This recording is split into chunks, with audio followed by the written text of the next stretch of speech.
Yes, I mean, I've been in a serious imbibing for days now, so Really? yes. We are Well, I live bought all now. this whiskey I know. Get it drunk. for guests. I For know. guests, you see, I Guests. stocked up large for guests. Are you a Yes, guest in your own house, Alan? well, they didn't drink it all yet. Well, that's their fault then. Your Yeah, game. exactly. Well, Yeah. I did my best, so I Uh, did my part. So now I've just got to deal with the fallout, which is all these bottles of single malt. well, we are here for a New Year's Day race. Happy New Year, everybody. Everybody say Happy New Year. Happy New Year! Happy New Year. Yeah, so this is week 3. This is Thruxton Circuit for the TCR Challenge Cup, season 19. We're What you all. can see of it, Pete. What I you can know. see of it. Well, it's a little bit foggy. We'll talk about that in a minute because the officials have been very rainy, and I don't think this is going to be much different either. So, Ooh. so I am Pete Bingham. I'm joined in the booth by Sir Alan of Toon. Good evening. Hello, my dears. Yeah, Evening. Happy New Year, everybody. and just 1 second. That Let's should put your put you fee on on the there. There we thingy. go. Look. Oh no, I spelled it wrong. Hang on a minute. Ooh. Oh, how can I spell that wrong? Oh, No, fees there. turned you Italian. I know. Yeah. I know. Is that right now? Yeah, there we go. Fiona Yeah. Siddons, everybody. Good evening, Fee. Good evening, everybody. Happy New Year. Yeah, so nothing like a BSTV broadcast to go wrong. It's almost par for the course. Right then, we are here at the brand new track to iRacing. Obviously, it's not a brand new track in the real world. It's one of my absolute favourite UK tracks. I used to do really well here in R Factor 2. I've driven it in real life, funnily enough. Goodness. Yeah, I Oh, know. really? Oh, that's Yeah. interesting, Pete. That's Oh, yeah. interesting. I went round very, very slowly, which is no different to how I race, funnily enough. But yeah, it's so new. There is no track map on SDK at the moment, which is why the screen on the left is blank. 19 degrees. We are on the 1st of April, and as you can see, it's very, very cloudy. Very, very. Shall we say? It's got a high humidity rate. There's about a bit of wind there as well. Yeah, there is. Actually, yes, you're right. Let me go back to that because it is very windy. It's 22 kilometers an hour, which is going to affect them when they're on the on all of the not straights, because there is not a straight on this circuit. Funnily enough, the track map doesn't show at all. The battle box should, does it? I don't know. We'll find out about what's working and what's not on this track very shortly. It's brand new to the service, the iRacing service. It's a very beautifully detailed track. Alan, have you raced it at all? You have, haven't you? Well, we've been there and hung out a bit. Of course, it is something that was long in the promise, wasn't it? Oh, And people would look years. forward to this for years. Yeah. Literally for years, people have looked forward to this coming here. So there's been a lot of smiley faces around because, as usual, iRacing's done a superb job with the place. Oh, it's stunning. And Fee, you won't have been around this at all, will you? Because you've been in recuperation for the entire time that this has been out. The only time I've been round here is on the BTC games for PlayStation yeah. 1. PlayStation 1, now you're going back, aren't you? That's when they had the Renault Laguna. Good grief. Yeah, I think we'll be in for a treat tonight. With it being the Christmas period, Yeah. a lot of people won't have done many laps before tonight. Yeah, true. True. I don't know that it'll be necessarily the cleanest of races. It's quite a wide track for most of it. There's a number of lines around it, but in critical places, like at Club, which is that final chicane, there is only one line. But we'll see how that goes. We have a whopping 42 cars for this. I'm astonished on New Year's Unbelievable. Day. Isn't that an amazing turnout? It's I'm beautiful. Just absolutely thrilled by that. Yeah. Really thrilled by that. It's Absolutely fantastic. stunning. We've got a These few. guys are just amazing. Yeah, we've got a few returning drivers that you'll both know. This boy is one of them. Mr. SRL himself, Dan Mould, has returned to us. I don't know for how many races, but he's definitely in here, in that Veloster. And he's got his pro badges on. That's the blue number boards, folks. White writing means he's not won the series before. Just keep that on there for a minute. Evening, Dan. Yeah, welcome back to Dan. Let me find somebody else that's returned to us. Where's he gone? Oh, he's in the pits. and I can't get a camera on him. Wayne Douglas has returned to us this evening as well, as has previous champion Spencer McCarthy. He's back with us. Blue number boards and banners, but yellow writing. That means he is an ex-champion of this series. He's won the series 3 series ago. We'll go with 3. I think he's season 15's champion. So we've got all that to look forward to and go over. I think there's one more, but my brain can't do it. Oh yes, he's in the pits. His name is, well, he's down on here as Tortoise Vasoilius. That's how I'm doing it. But his actual name is Taurus Vosberg. He is a very, very, very, very capable driver at 5.3k. And he's in that Audi just there in the middle ground, green, grey and white. Green, grey and white. He's in the Pro because of his I rating. How do we say his name? His first gentleman's first name? We're going to call him Taurus. Taurus. Oh, and on this track, folks, if you see multiple cars in the same pit box, don't panic. The pit lane is so short that they have to share pit boxes, so they're stacked on top of one another in certain cases. So don't let that panic you. It's a common thing in iRacing. Right, let's have a look at the standings, shall we? And I don't know how familiar, Fee, you are with the current standings. Have you been keeping up to date, or are you... Yes, I keep checking. Oh, right, in that case. This is our Pro standings, and Mr. Miguel Freitas has gone up 5 places to take the top spot in the Pro standings. That is, that's a remarkable effort, isn't it, given his performances last week. He now leads by, what's that, 13 points? No. Yeah, 15 points. 15 points. Let's go with 15.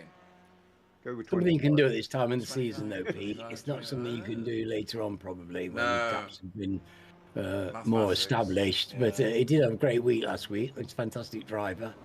Yeah. But of course, any of these other drivers could do exactly the same thing to him this week. Yeah, Daniel Mills isn't... Oh, no, he is in the session. Sorry, he must have joined pretty late.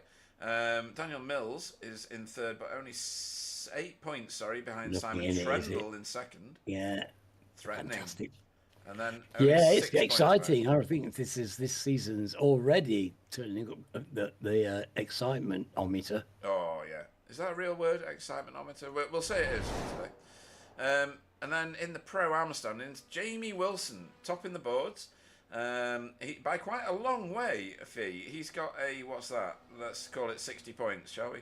For the sake of arguing, 62-point lead already over Rene. Oh, no, that surprises me.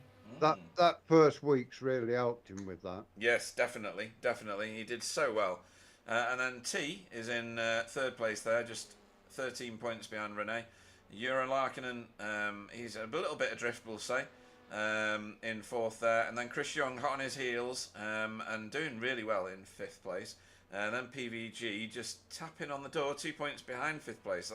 There's not much there. I wonder if people realise how much you get for a win and stuff. It might be worth nipping through that to tell people. So in a sprint race, you get 100 points for a victory. Do you? Am I making that up? I think I'm lying. Just 1 sec. I'm going to go and find out. Pete doesn't remember what his own points system is. So you get 125. No, you don't. Lie. Yeah, you do. 125 points for a sprint race win. 125 points for a feature race win, and an endurance race gets you 250 points. Wow. That's what it's been like for a long, long time.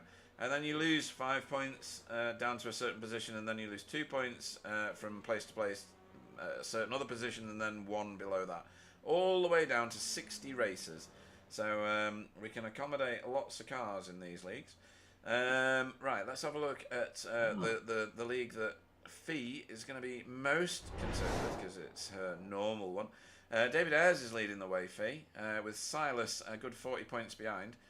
No, he's not. He's 38 points behind, but we'll skirt over that. Rob Sutherland not far behind. Andy Lertley, your teammate, doing really, really well this season so far after 2 race weeks, on 168 points in 4th, and Paul Hurley in 5th. Any surprises for you, Fee? No, I don't think so. I mean, I don't know Silas Goebel. I know his brother, but yeah, good that he's up there in his first season with us. Well, what's slightly funny, from my perspective, because I'm a cruel human, is that Silas has got 20 more points overall than Stefan. And Stefan, you can. I mean, Andy has really.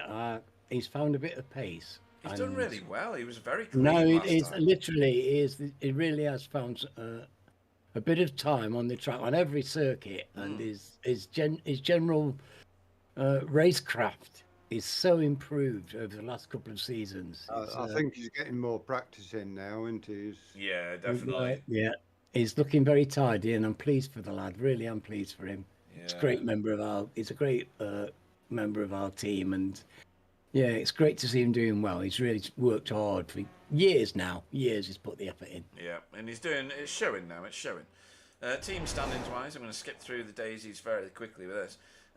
Impulse Racing, 20 points ahead, 19 actually, of Team Chimera, which is going to be a tight battle all year. ADX Esports JCB are going to be hot there as well, as are RD Simsport. I think this may be, and Result obviously, Result as well. In the top 5. I think this one's going to go anyway, because there is only, well, there's 173 points between 6th and 1st. And when you look at who finishes where, there's at least one of each team in the top 8 places, which is remarkable. How do you call it? This is really a tough cutting corner. It's impossible. Really good team and very consistent as well. RD, really, yeah, you can't write any of these people off, can you? You just don't know how it's going to turn out. So, wow. No, it's very exciting. Yeah, and then very exciting times. Driver of the meeting, Sam Blees leading the way with David Ayres, James Holman, Alex Lado, Manuel Saralegi, and Wobbly all sharing 1 point. Even Wobbly couldn't believe that you'd given him a point last week, Alan.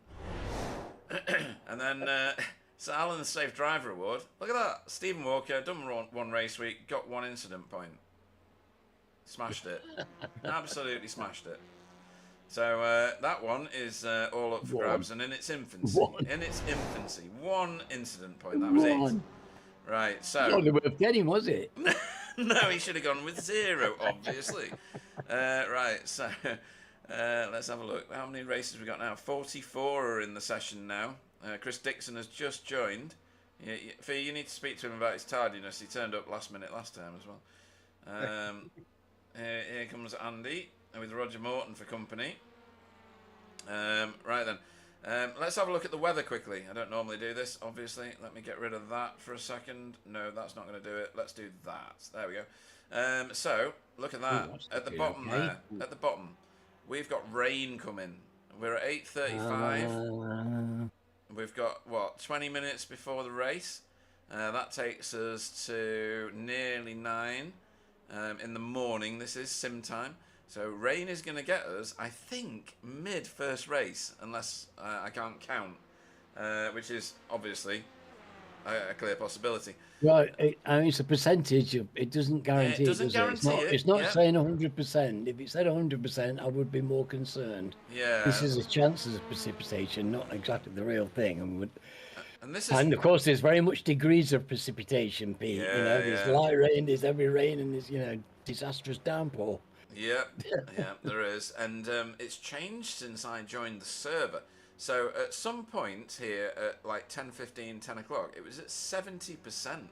So wow. Yeah, well, this is the thing. It just changed quickly as well. These things. Yeah. So, notice the light fog is prominent though, isn't it? Yes, it is, and then it disappears possibly before the main race, the feature race that follows the sprint race. And that's where the most loaded weather percentage is as well. That's true, actually. Yeah, it's dense here, isn't it? Where I'm circling now, and then it tails off after that somewhat in terms of a percentage. But you're right; it doesn't guarantee anything. The fog is a bit of an issue. If it gets any worse than this, we're going to have a pretty boring broadcast, to be perfectly honest. You can't see the cars. Yeah. Right then. Let's have a look. Who's at the top of the pile in practice? This is practice Greg Daffron with 1 minute to go. Pete Newman in second, Daniel Mills in third. Let me put this up and then it'll make a lot more sense to everybody. I don't think SDK is updated with the track at the moment because I've got no track map and I've got no battle. Oh, I have got a battle box. All right, I'll shush on that front then. Yeah, no track map this evening, folks. It's just a little bit too new. Who else is on track? Callum Brandt, not anymore. Andreas Gilman. They all know that they're going to get chinned out of this practice session in 5 seconds anyway, so it's not going to make any difference what they do now. Roger Morton's still out on track, and we've just gone checking on the session. So we're going to go to qualifying shortly. Fee, I don't know whether have you been keeping up with the broadcasts? Yes, yeah. I was in with you for the first week, and last week I watched it back after my company left. Oh, right, okay. Well, obviously there's a new boy in here called Manuel Saralegi, who came second and I think fourth or fifth or something. He did a remarkable job of getting a massive points haul. He's not for English speaking, so I doubt we'll get him in an interview room. But do you think he's in with a shout for the championship? If he's come in that quick, he easy could be.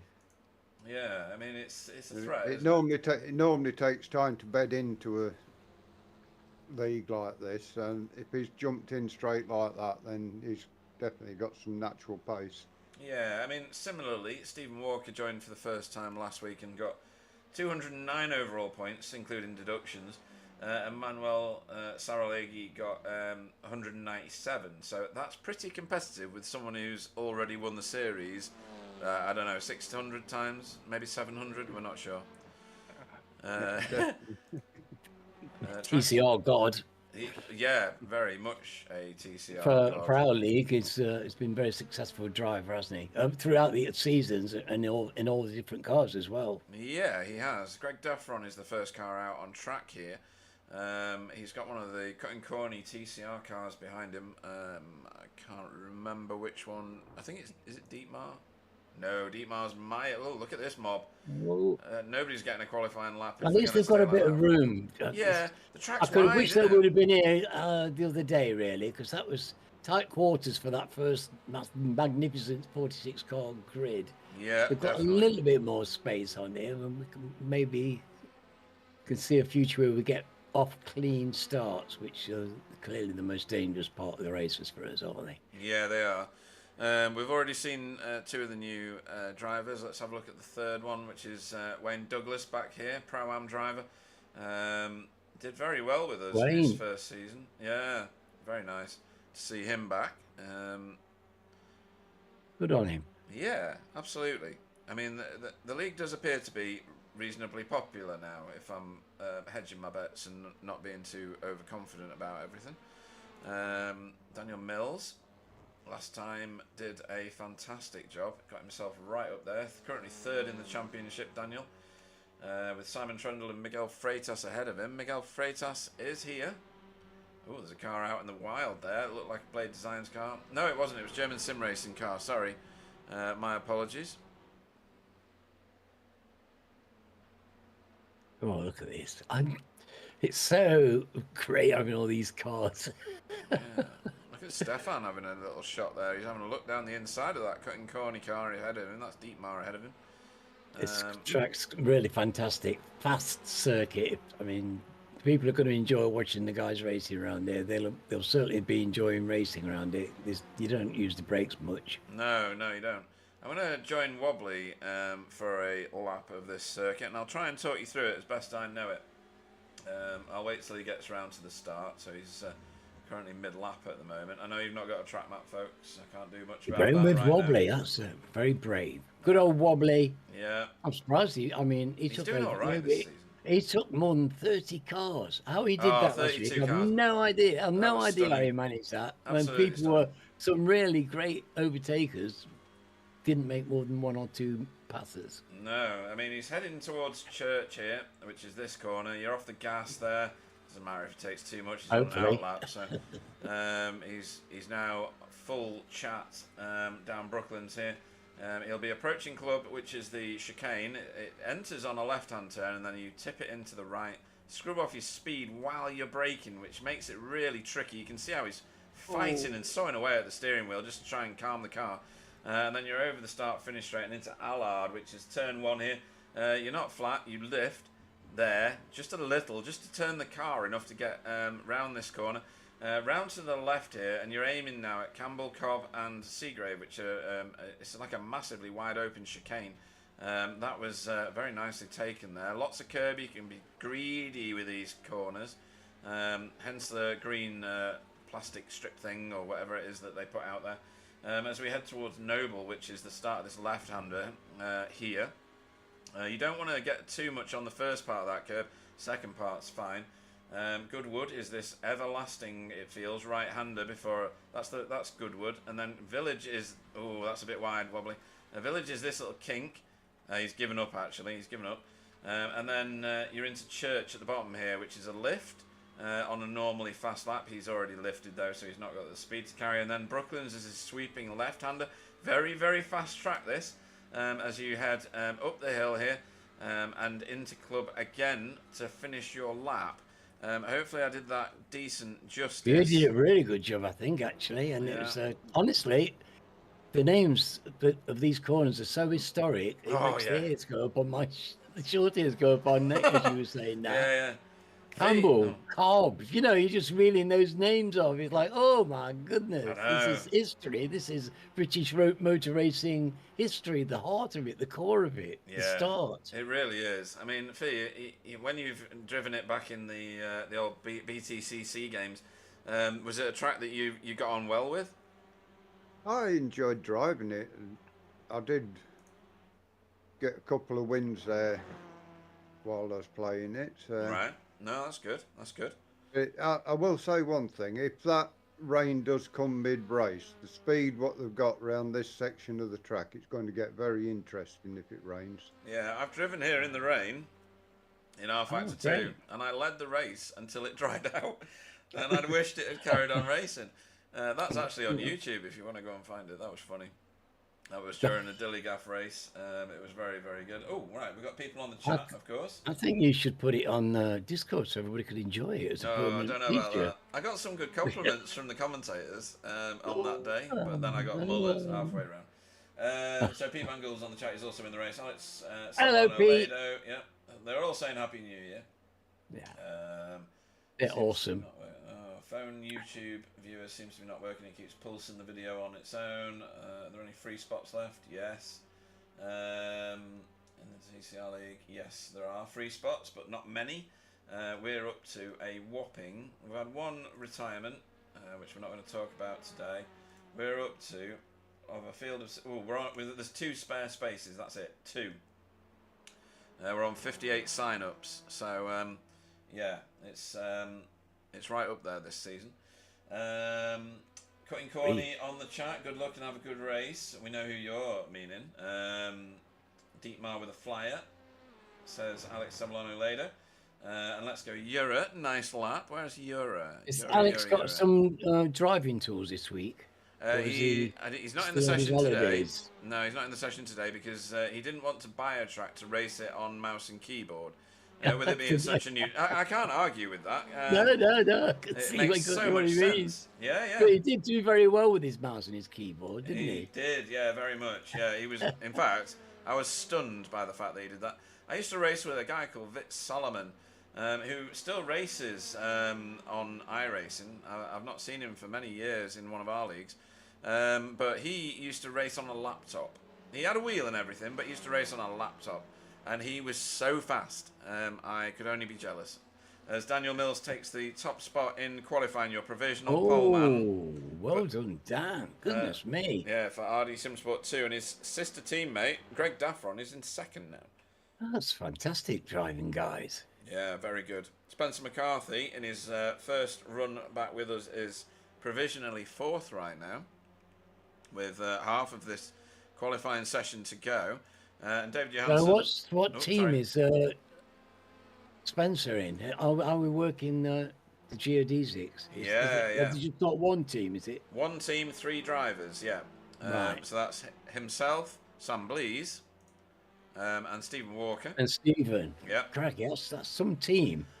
Between them, I don't know how many championships they hold, but it's... I don't think it's quite in double figures, but it's not far from it. And given the fact that we're on season 19 now, they've won half of what was on offer, if that makes sense. Stephen, they've got some serious competition now, haven't they? This is we've got a lot of new generation drivers coming in, and they're like the cream of the crop of the old school in a way, aren't they? They really are, yeah, absolutely right. And of course, these days, and I hope you're both seated for this, they're fighting for these chaps, these massive chunks of breaking out in wood. a sweat. I know, yeah, it's just unbelievable, isn't it? So these are the trophies, folks, that everybody's battling for. The TCR ones on the right there. Stephen Walker is the proud owner of 17 and 18, with 19 on offer in the blurry distance. And then season 15's champion on V8s on the left-hand side, which they go back to war on Saturday, actually, the 4th of January, for the media day of season 16. But season 15's champion was Simon Trendle, who obviously is present in this current racing league. The Team Chimera boys are part of the furniture now, and do a lot for us, especially Jamie, in terms of technical stuff in the background, making all of those banners, number boards, and a whole bunch of other stuff like the graphics on the screen. All of the graphics on the screen are the work of Jamie of Wilson. Yes, where is he anyway? He's on the screen. Oh, he's in the pits at the minute. There he is, look, resplendent. And not only does he do that, he also is like your nerve tonic, isn't he? He really is, actually. He gets you off the he does calm me down a lot. He's a superstar because he's he knows what to do when it all goes pear-shaped. He does, thankfully. And he's so calm. He's so calm. Yes. I don't know how he does it. I find the people who are good at that stuff tend to be, though. I've noticed a common trait. They don't seem to get upset in a flap. No, and so, frantic clicking. I used to be an expert at that. Oh, I'm good at that, definitely. And Fee, Wayne Douglas, look at where he is in the standings, 11th provisionally for this qualifying session. Obviously, Jamie Jeffrey is no longer going to be racing with us because he's on a jaunt somewhere in Australia for this year, and probably for the rest of his life, knowing him. But this boy Wayne Douglas only holds 1,424 I rating. He's busy locking horns here with 6K drivers. Maybe do you think I've got him in the wrong class, or do you reckon he's in the right place? Yeah, we can see. I mean, he's not far in front of Mr. Young and Deepmar there. So. Yeah, true. Very true. Maybe he's in the right place and it's just yet to settle. But he's raced with us before. He's no stranger to this car at all. And he's obviously very, very capable.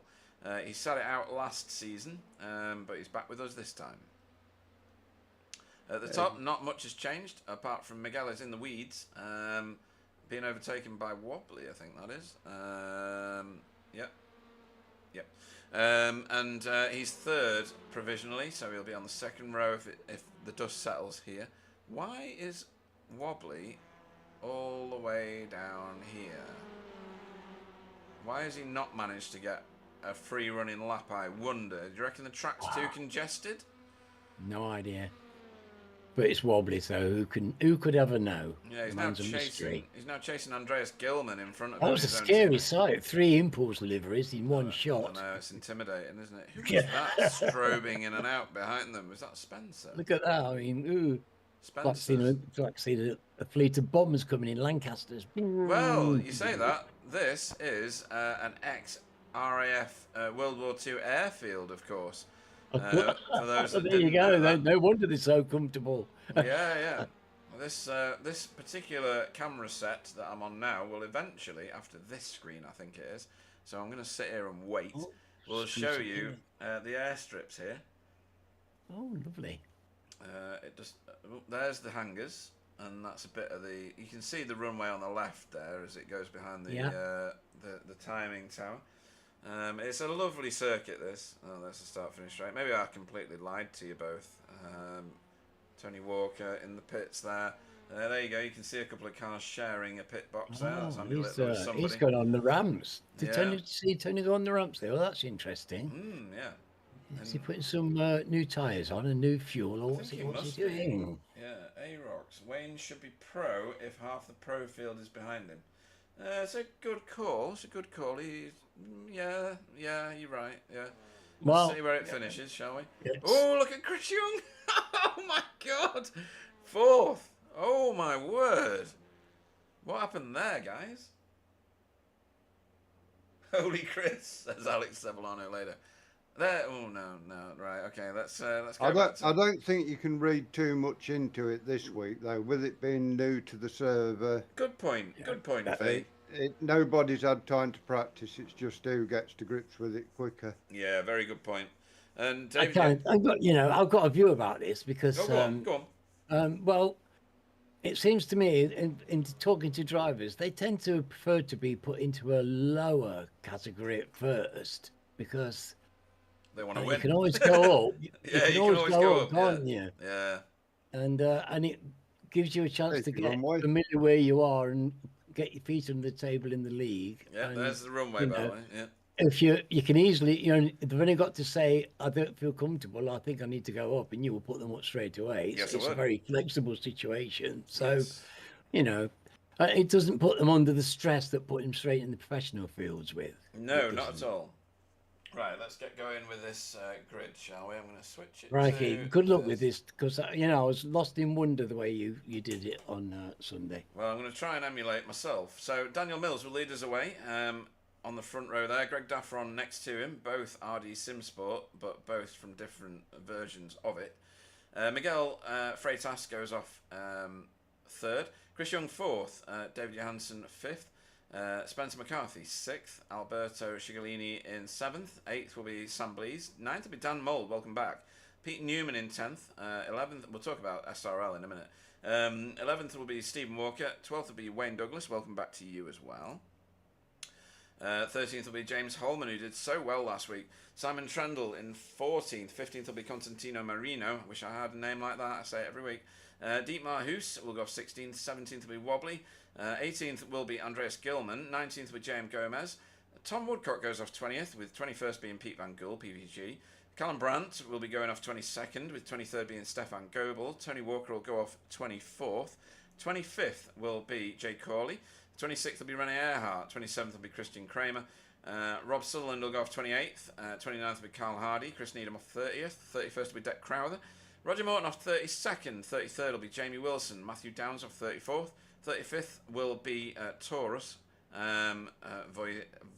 Vosilius, there we go, I'll try that properly, Jura Larkinen off 36th, 37th will be Kurt Riedel, Daniel Lewis goes off 38th, 39th will be Demis Tigchalar, 40th will be Andrew Littler, 41st will be Chris Dixon, Tommy Bartel goes off 42nd, 43rd will be Manuel Saralegi, and Silas Goebel will go off 44th. Not sure what happened to Manuel or Silas, but neither of them are on the grid at the moment, so maybe they're not participating. Hard to tell. Right, so let's choose a car at the front here. Let's get rid exciting. of the graphic. This is going to be quite a hot one. The back two cars did not join the grid, and we are gone at Thruxton. So let's see what happens. Miguel Freitas there will want to get ahead of those two, good and quick if he can.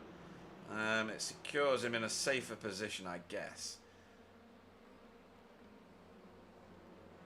Are you jealous, Fee? Very. Right, so there's a lot of shuffling, but everybody's made it round so far. Pete hopes he hasn't just cursed the entire field. Yeah, you don't realise how much you miss racing until you're not allowed to do it. Yeah. Oh, Miguel's picked up none. I thought he picked up a position. It's just because I haven't scrolled my screen up. As we go 2 by 2 round here.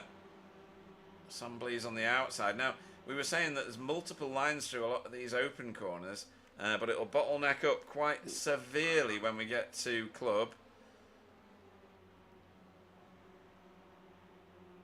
That's nice. I mean, look at that. That all of the geodesic cars all on the same bit of tarmac. Lights are on because it's so dull under the fog. And Constantino Marino, I don't know where he's gone, but he's dropping down the order massive. Oh, he's out here. Look. Oh God, he's miles out of Oh, that didn't look healthy. Poor man. No, Greg Daffron leads us over the line as I try and get a camera on. Where's PVG? Oh, somebody was sideways through there. Oh, that's messy. That's messy. Yeah. No block track though, so we're carrying on. Yeah. That's Demis Tigchalar in the Racing Forces car. Oh, okay. Unfortunate. Better camera, yeah. We'll have a look at that in a minute. In a minute. Oh, that's a little bit of a intimate moment there between Dietmar and JM Gomez, and T is going to come through on them, is he? Oh, that's tightened up on him. Ooh.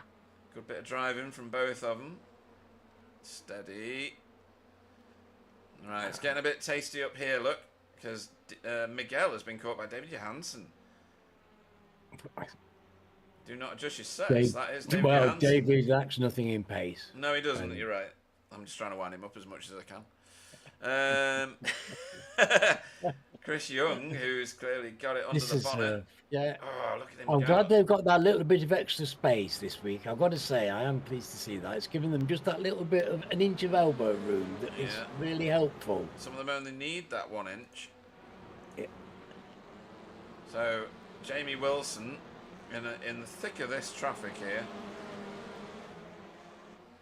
He's got Rob Sutherland just ahead of him, but he's got Taurus Vosberg right on his 6 at the moment. And this is a crowded little area of track. Oh dear, who is that? It's Constantino Marino. Oh, he's letting everybody through. He's letting everybody through. He's a lap down. It's fine. So. Oh, who's that? Oh, that is that Jay. Yeah, Jay Corley. Don't know. Let me get back. He's very interested in nature. He's a naturist. Yes, he's very interested. He's probably going to investigate the worms or something. Yeah, or a naturalist. You decide, Oh, folks. well, you can decide on that one. Yeah. I wouldn't say this was naturalist weather. That's close. This is Spencer. Oh, don't come through the middle now. Pete Newman followed Spencer through there. Was not asking twice either. That was fantastic driving by these guys. They're very cute drivers, aren't they? They are. Wayne Douglas getting stuck in right from the start, and he's going to get 2 positions in one corner here. No, he's not. He's going to take that wide. Oh, maybe he will because the next corner's with him. He's not got this done though, because that wider line is going to be faster. Oh no, cool. Oh, cracky, hold on, lad. Yeah, he's done well there though. He's got 1 position out of it. Yeah, a lot of pressure. And, good car handling. Wobbly is back here in this lot.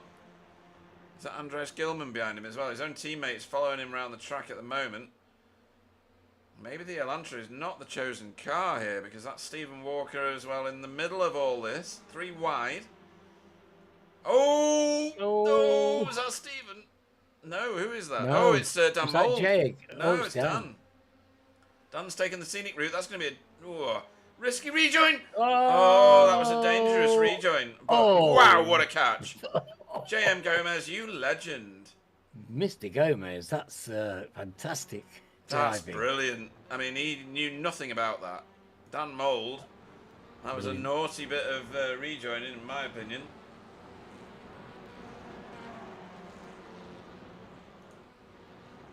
Right, so on we go.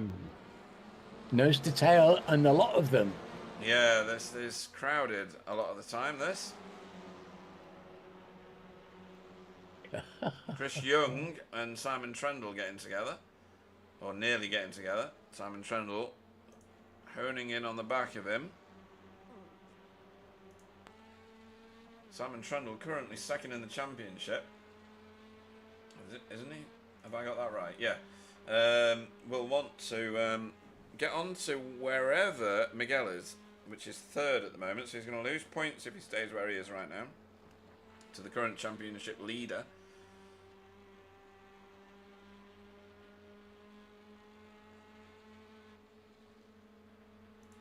Oh, wow. Who was that? That was some pace. Oh, that was Stephen Walker passing him. No, Stephen Walker wasted no time getting down the inside of Simon Trendle there. So Stephen's in the black one. He is, yeah. Ah. Nice lucky overtake, that one. Yeah.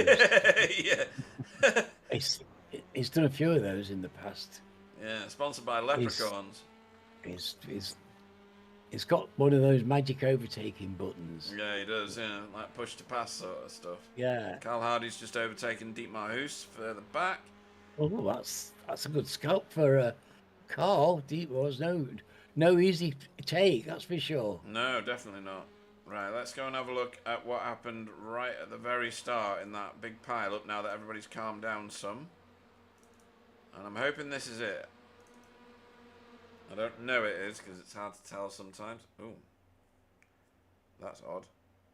That's nothing at all. So let's try this one. Oh. Maybe not that either. That's post something, that is, isn't it? Yeah. It just happened there. Right, maybe it's this one instead. Let's have a look at this. No, we're not getting much. Oh, there we go. Right, so that was Pete Van Gool exiting stage left. So maybe we need to... Oh, have I got the right... No, I've got the right thing selected. So let's just do this a second. Where is this? Oh, right, he disconnected. Pete Van Gool disconnected, which is what caused the crash. And then he reconnected already in the middle of a crash. That's just weird. That's strange connection issues has caused that first crash, folks. Oh, that's very unfortunate. Yeah, we hate it when that happens. Right, at the pointy end, Greg Daffron started second, is currently first, and is leading the way. He's got 1.5 seconds over his own sister teammate, Daniel Mills, here in the RD Simsport 2 colours. And Miguel Freitas being hounded still by David Johansson, with Alberto Sigolini closing in quite quickly. Spencer McCarthy is the next car in line with Pete... Ooh, where's Pete Newman? Right, so there's a car in the middle of there, which is... who is that?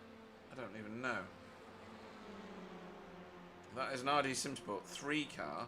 So maybe that's Tommy Battelle. No, it's not Tommy Battelle. You're doing better than me if you can see the number in there. Oh, what's that? 1? Yeah. That's road position. Yeah, that's his position on track, I think. That's Chris Young. I'm confused. It must be Callum, is it? No. All right. Well, I'm utterly confused by what's going on. No, nothing new there, of course. Oh, that is very wide from Dan Mould. Dan Mould needs stabilisers on his car. He's spending a lot of time on the grass. Yeah, he's probably maybe he's getting that naturist feel as well. It's all the rage, clearly. Yeah, he's getting positions put on him quite quickly here, obviously. Dan is the organiser and league guru for SRL. They run on Fridays normally. I'll speak to him later and find out what his league is actually currently doing, because I'm not entirely sure. But they're not a competition to us. They run alongside us. They're as populated as we are, same as ATC. ATC is the Alpha Touring Championship, run by Logan McKinsey, and 60-car grids regular feature over there in America on the American time slot. Again, another TCR league which we plug and support. We've got those nice wide roads over there, of course. They do, but they race a lot of them over here. Oh, this is going to get tasty because we're going to go through too wide for sure. I can't wait till we see 60 cars that knock hill.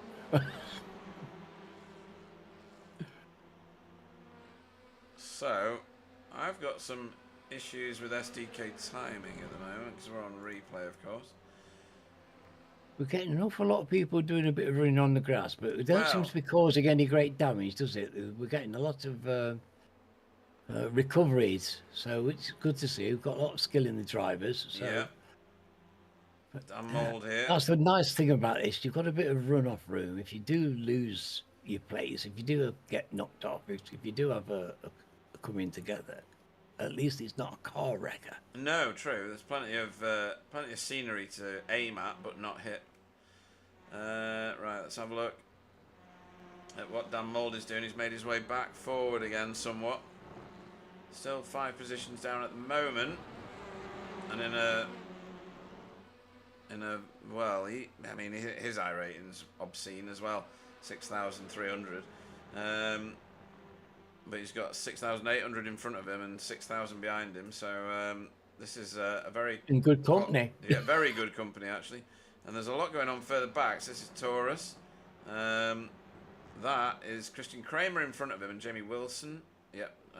Who's trying to go around the outside of him, but has filed back in.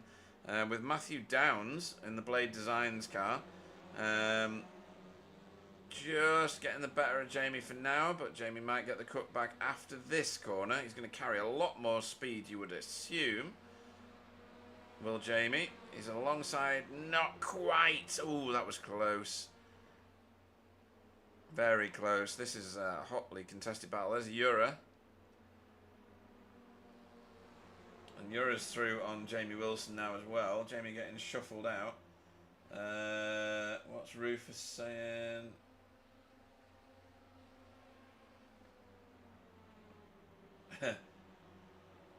Alex is telling me multiple times I'm on replay, but I've already got on top of that now. But that was a while ago he was telling me that. This is getting busy here. This is the same battle we were watching a minute ago.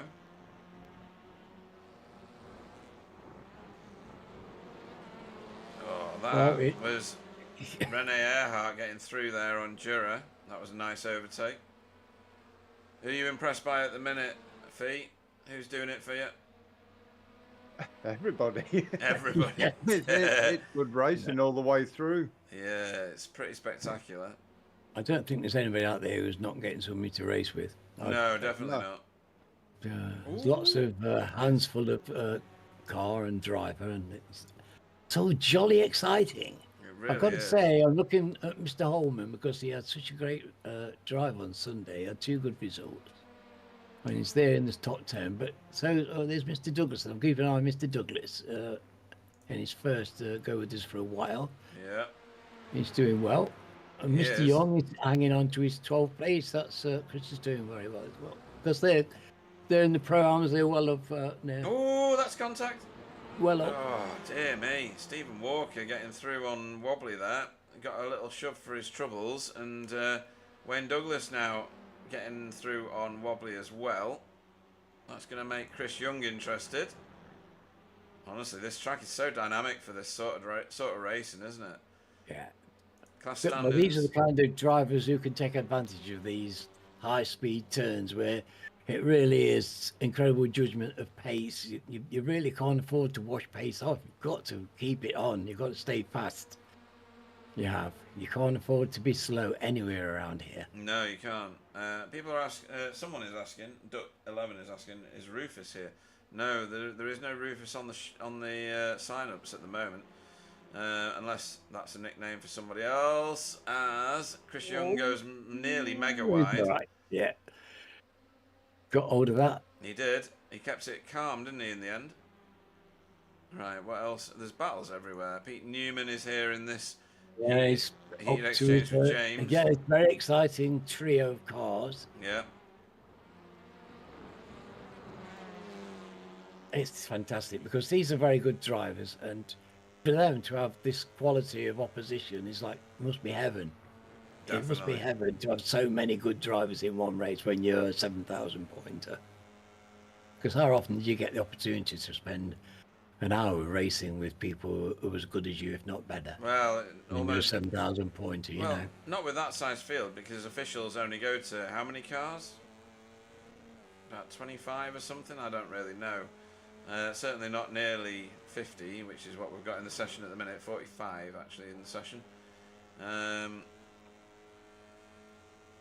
Yeah, I think the most I've been in with is about 24, I think, apart from something like that, isn't it, for yeah. So, you know, this is a completely different dynamic. And welcome to to Tony Klusterman, watching TCRs. What's going on? That does bring me on to plug in V8s again, like I did earlier. Yeah. So media day on Saturday, folks. Hopefully we've got all 25 or 26 of the sign-ups so far to get some interest in that league. I may even do the official on the Friday that follows. I'm not sure yet. To generate some more interest in that league. I mean, it shouldn't take much. All the Gen 3 cars have been released now. We're going to try and broadcast all the races. Did it? No, it really didn't. No. When these guys went out and started doing some officials, that was really picked up our numbers immensely. And I'm pretty sure the same went up with the V8s. Yeah. You can't have those such good drivers turning up to race without people noticing. No, true. That's Taurus in front of us, Taurus Vosberg. He's just overtaken us, and we are Christian Kramer from German Sim Racing. We look like this on the outside, which is that wonderful paint scheme with the eagle on the side. Fantastic. I think that's my favourite of mine, the new batch of paints. Right, I figured out who Rufus is. Apparently it's Mr. Gomez, JM Gomez. Ah. So thanks for Rufus. that. Rufus Gomez. Yeah. Okay. Hello, Rufus. Who'd have thunk it? Because I certainly wouldn't. Right, so at the very pointy end of this field, as we get to 2 minutes to go, it's about 3 laps, I think. This plus 2 more, maybe. Greg Daffron leads for RD Simsport. His sister teammate, Daniel Mills, from RD Simsport 3, is in second place, 1.6 seconds behind, and they are both 2 seconds ahead of Miguel Freitas, with David Johansson for company right behind him. Well, no seconds at all, 0.7 of a second, 0.8 of a second. Then there's a big jump to Alberto Sigolini. Well, we'll continue for the top 10, shall we? Spencer McCarthy is next in line, closing in on Alberto, but I don't think there's enough time for him to do anything with it.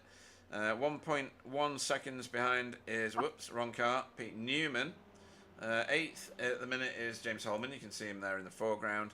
Stephen Walker is 9th, and Wayne Douglas is holding wobbly out of the top 10 right now. So welcome back to Wayne. You're doing a great job. Keep wobbly behind you. That's great. Not that I'm biased. I can never be described as biased. I think Simon Trendle is struggling this time, Fee. He's kind of what he'd consider mid-pack, 15th at the moment. Usually we see him in the top 10, right? Or do you think this is a tactical position because we reverse the top 15? What's your thoughts? I'm not sure. It's strange to see him down in 15th at this stage of the race. Are you sure it's in 15th? Well, Simon's in 14th now. Andreas Gilman is 15th. I'm just kind of afraid. If you start listing 6, 7, 7,000 people in the race, everything's a shuffle. Yeah, true. Everybody moves back. Yeah. And everybody's going to have a shuffle about in the end. Yes. And of course, new opportunities with new people to race against, which is absolutely filling their cups with joy, I imagine. Yeah, absolutely. So this is Stefan and Chris Needham. They have raced together in our leagues for about 100 years.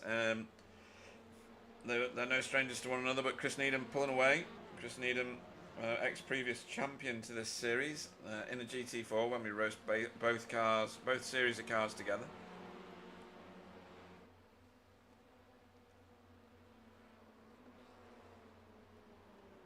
Yes, he's got a scurry on.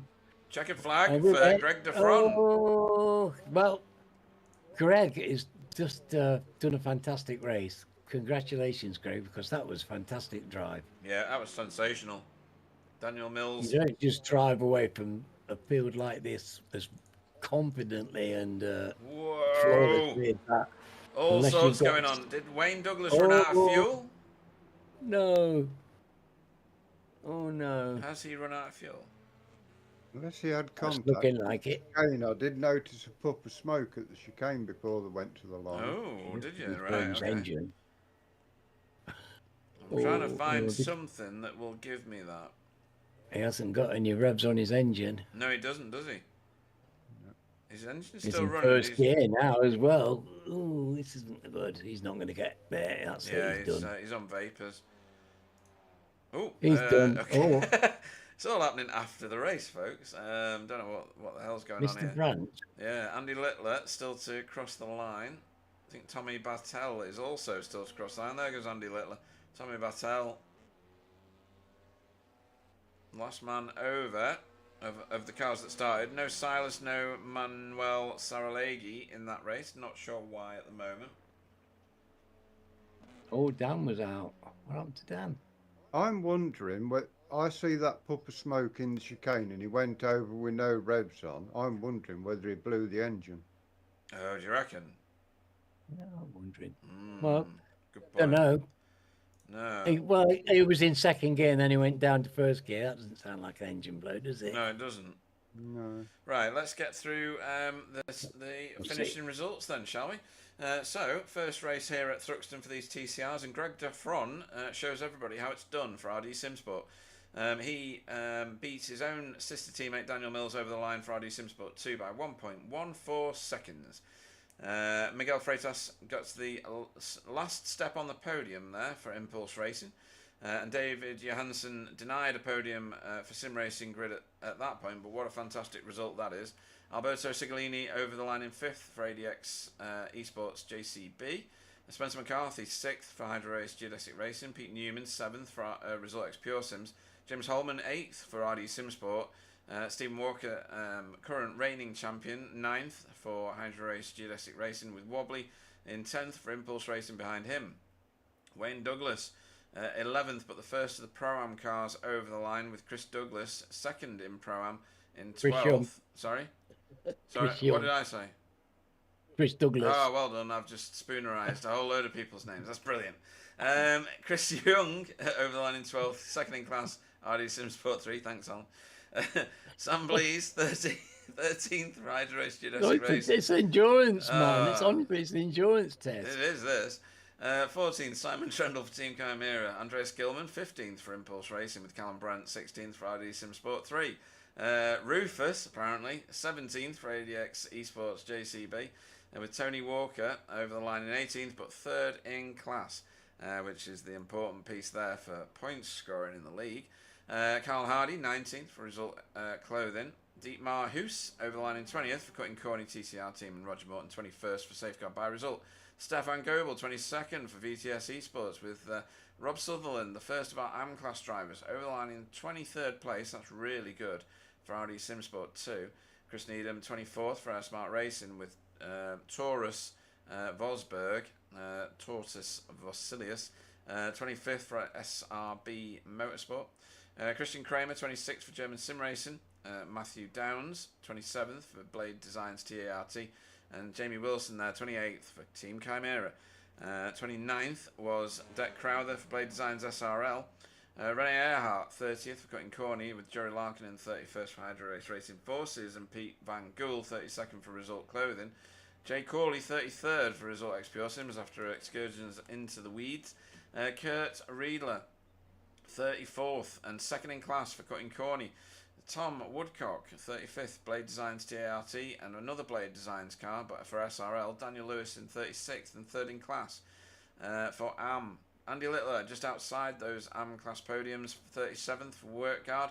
Tommy Bartel 38th for RD Simsport 3. 39th was Demis Ticcilar for Hydro Race Racing Forces, with Chris Dixon in 40th for Workguard by Result. Constantino Marino 41st, ADX Esports JCB, with Dan Mould 42nd for SRL. He dropped back significantly after all that. And then the last two on your screen there, Manuel Saralegui and Silas Goebel, did not run. Yes, unfortunate outcome for Dan, but he was spending a lot of time on the grass, so clearly he was having issues. We usually get a load of cars practicing. Whoa, where are you going, Wayne? That was class. Tony Walker here, making his way around. Usually we get some people who do... he's doing the same thing. It must They're be all slick. doing It it. must be There's slick. an awful lot of grass tracking. Yeah. Roger should be very happy. Yeah, definitely. There's often some practice pit stops along the route here. in this warm-up session. They've only got 5 minutes of warm-up. We go around this last little chicane here, and the pit lane entry is just there. It's quite sharp. I think we might see someone get that wrong, especially if it's raining. You need to get on the brake there, don't you? Blooming, that's sharp. I'd forgotten about how tight that was, actually. Yeah, I wanted somebody to do that, so thank you, Tony Walker, for giving us the... It's different when you're racing under tension. When you're just practicing around here and you can come into the pits, it's not the same. But when you're under pressure and you know seconds count, tenths of seconds count, that pit lane entrance can catch you out. It's going to be exciting. Rob Sutherland says this is his local circuit. Right, we expect a win then. Only a win will do. We're checkered on the warm-up. I'm going to go names only on the grid once we trip across. Andreas Gilman will lead us away. I've not got the session yet. Now I do, right, okay. All right, so Andreas Gilman will lead us away with Simon Trendle on the front row next to him in second place. I'm going to pick a car. I'm going to extend grid in, and I'm going to carry on. Sam Blees will be third off. Fourth off will be Chris Young. Fifth we'll see Wayne Douglas. Sixth will be Wobbly Kneecaps, or Weeby Kneecam. Seventh will be Stephen Walker. James Holman off 8th. 9th will be Pete Newman. Spencer McCarthy off 10th. 11th will be Alberto Sigolini. 12th will be David Johansson. 13th will be Miguel Freitas with Daniel Mills in 14th. 15th will be Greg Defron. Callum Brandt will go off 16th. 17th will be Rufus J.M. Gomez. 18th will be Tony Walker. Carl Hardy will go off 19th. Dietmar Hoos will go off 20th. 21st will be Roger Morton. Stefan Goebel off 22nd. 23rd will be Rob Sutherland. Chris Needham off 24th. 25th will be Taurus Vosberg. 26th will be Christian Kramer. 27th will be Matthew Downs. Jamie Wilson off 28th. 29th will be Deck Crowther. Renee Earhart off 30th. 31st will be Jura Larkinen. 32nd will be Pete Van Gool. 33rd will be Jay Corley. 34th will be Kurt Riedler. 35th will be Tom Woodcock. Daniel Lewis off 36th. 37th will be Andy Littler. Tommy Bartel off 38th. 39th will be Demis Tuchala. Chris Dixon off 40th. 41st will be Constantino Marino. Dan Mould will go off 42nd. We might get Manuel Saralegui. No, it doesn't look like it. And Silas Goebel. I don't think those last two are going to participate. So we will have a look at the strip, and then we'll go back to here and try and find us a decent camera. That's the best one I can give you, folks. Draw up the battle box here, which will populate soon. Stop flashing your lights back there. I can see that RD Simsport 3 car. I think that's Callum Brandt. Shh, don't remind them. Well, yeah. Right, lights are coming on, folks.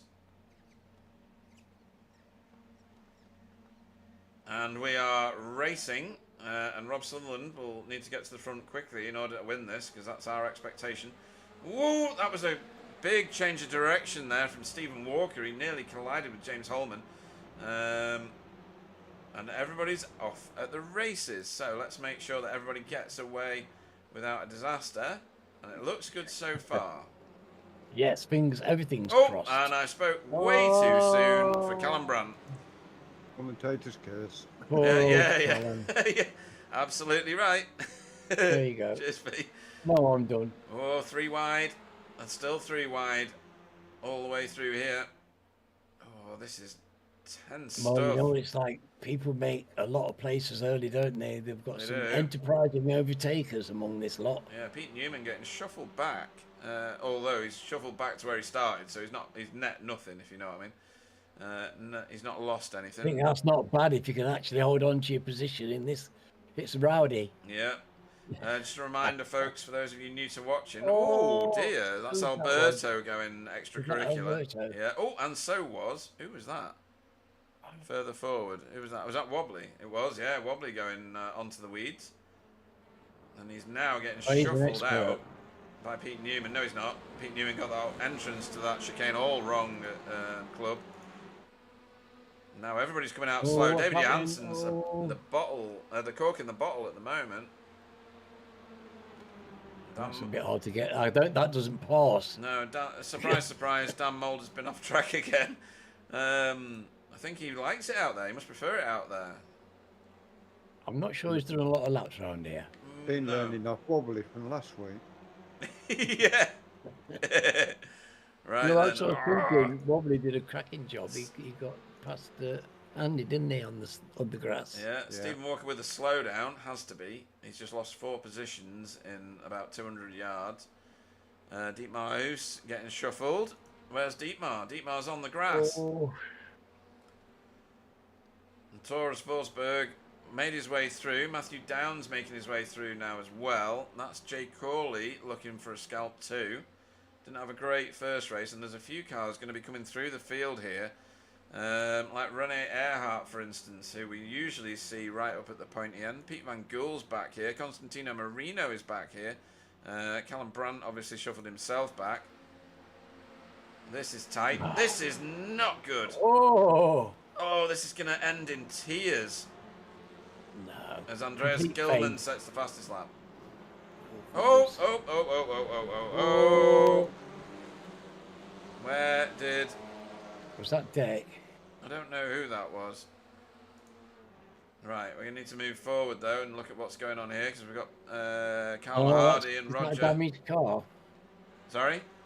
Was that a damaged car? I think it probably was. Yeah, we'll have a look at that in a minute. Wayne Douglas is in the pits and Kurt Riedler as well. Wayne's gone up on the jacks, which is odd. That's unfortunate. Must have not turned off his tyres. No, it's a shame. Still, he's going to have some nice fresh rubber to come out on. Yes, he is. Let me see if I can find out what happened to Wayne. Here it is. Hopefully we'll get this top down. Yep, right. So Wayne, and that looks like Simon Trendle. He's gone down the inside. Oh, he's drifted across. Oh. And there's a bit of solid air in that, and then whack. Right. That was where he lost his bumper. That was where he lost. Yeah. So Wayne waits patiently, which is the right thing to do. So well done to you, sir. Yes. And then another crash. So it's a good job he did. He'd have got caught up in another crash. Yeah. Not of his making. Mature driving. Very good. Very good. We like to do that. We do. Some people don't, do they, Pete? We know that. Some people just won't. Oh, dear. Yura, where you going, mate? Oh, and there's another crash behind with Dietmar. He's straightened it up, but he's going to get mobbed now. This is going to get messy here for Dietmar. Right. Cutting corny cars. Okay. Nearly together. I think he's got trouble. I think he's got something broken now with that. Car does not look like a happy car at all. Maybe he's okay. I'm not sure. His own teammate, Rene, is that? Yeah, Rene going around the outside of him there. And he's fighting back on his own teammate, which is good. We like to see teammates fighting one another, or otherwise it gets boring. Meanwhile, in another race far, far away, Andreas Gilman is leading this race, and he's away at the races fee. This one's got himself a 3.7 second gap. That's about as much as we're going to see, right? That's a big gap after 4 laps. Yeah, look at that. It is when you've got Sam Blease chasing you flat out and Simon Trendle. Yeah, you'd be foot to the floor, wouldn't you? At the very least. Mr. Holtman has got to 4th place now, though. He's making that count. Even though the pace is so fast, he's still putting in overtakes. Yeah, he is. He's got past Wobbly, he's got past Greg. Fastest lap of the race so far is Wobbly Kneecaps. So Wiebe Niekamp sorting it out and getting forward. Keep it on the tarmac, Wobbly. Yeah, don't want to get any slowdowns or anything like that. Jura Larkinen here has got Constantino Marino in his sights. This will be a good overtake if he can manage it. Although actually it's Constantino Marino that's making his way through the field. He's up a whopping and absolutely stunning 19 places already. Really? Yeah, I mean, he had a terrible first race. As well. Yeah. Mind you, we do get these situations where that's what I was saying. We get such a scramble for early places. Yes. And that's why. What's wrong? You can see that. What's happened to Rene? Rene's been shuffled back quite quickly. I think he must have got a slowdown. He's. Yes.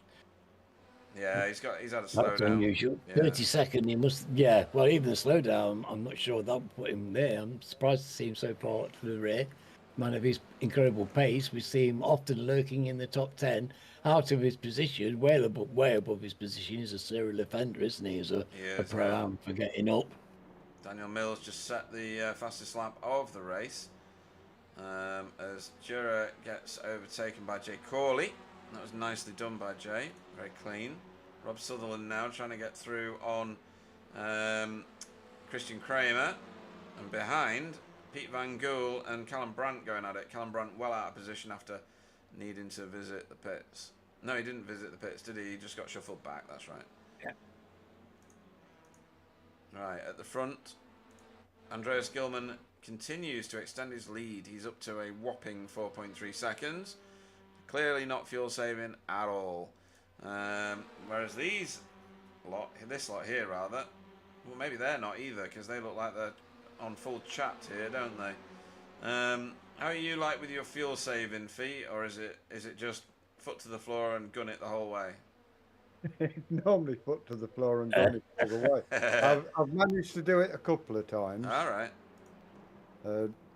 First time I tried it was on that Craig special day when flashed the lights. I run out of fuel 2 corners from the end. Right, okay. That was yes. Good. I remember. I don't think there's any natural fuel savers in our team, to be honest. No. I mean, it's a talent, isn't it, to maintain speed and fuel saving. It's a talent. This is getting busy here now, guys, because, I mean, don't forget, this is the battle for second place, and it's, what, 9 cars deep now? Sambly's getting away a little bit, maybe, but he's going to get roped in again. Look at the mob behind him. Good There's God. new drivers facing off against new drivers. It's a very high level. Oh, dear God. So, that you was know. Spencer. Pete Newman, straighten up. Pete. Oh, nice save. Hold up, Pete. Or was it? He's out in the weeds again. Oh, get back. That was an amazing bit of driving from all of them. I mean, it's tight. I mean, 3 cars wide all the way through that section. Unbelievable, these guys. Unbelievable. Yeah. Down through Brooklands we come here now. Oh, look at Mr. Gilman. He's got 6 seconds. Yeah, he does. 6 seconds. Now, and it's nothing. It's not like Sam is being challenged on his pace. No, he's not. I mean, it will depend on how long he's stationary in his pit box for, how long his pit lane time is. We've seen that make a massive difference to various different drivers over the course of the years. David Johansson has gone to pit road on an early pit stop. That can work. That has worked in the past. So let's see what happens with David. Yeah, he's a smart cookie, and he's probably realising this space further back. This is not so smart, I don't think. What's happened here? Kurt is crabbing down pit road. That is a car. Doesn't look good, does it? No. Kurt Riedler not having a great time. Now, that is his crash, but what caused the damage, I don't know. I've not got it on my event tracker, I'm afraid, folks. So we're going to have to guess. I imagine some kind of a collision. Well, yeah, it looked like he was running out of fuel at the same time. He was going that slow. I don't think this has got the curbs to do his suspension.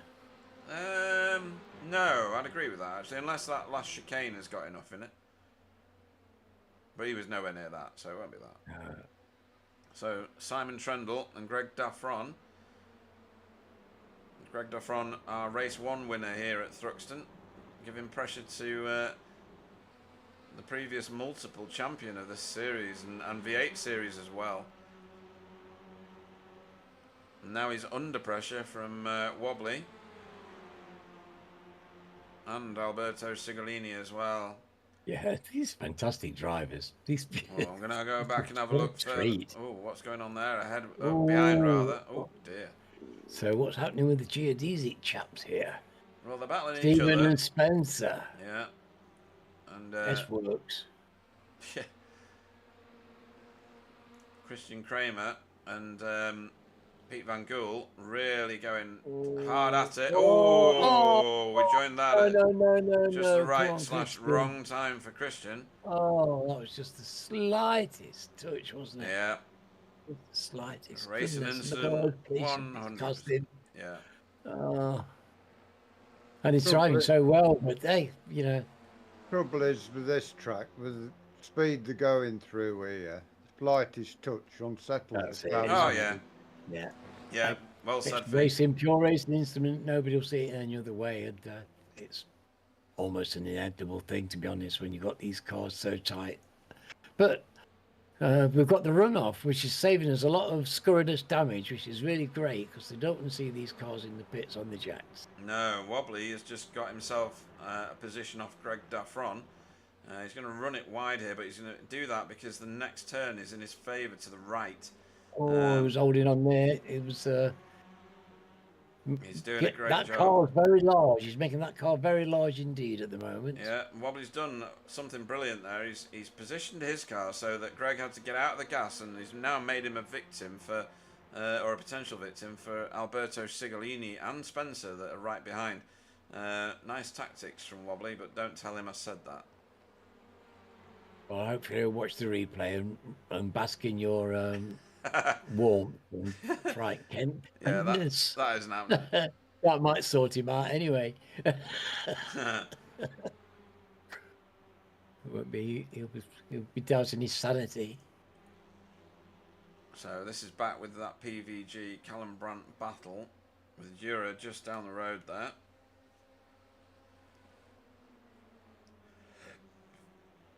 Right, where have we got this?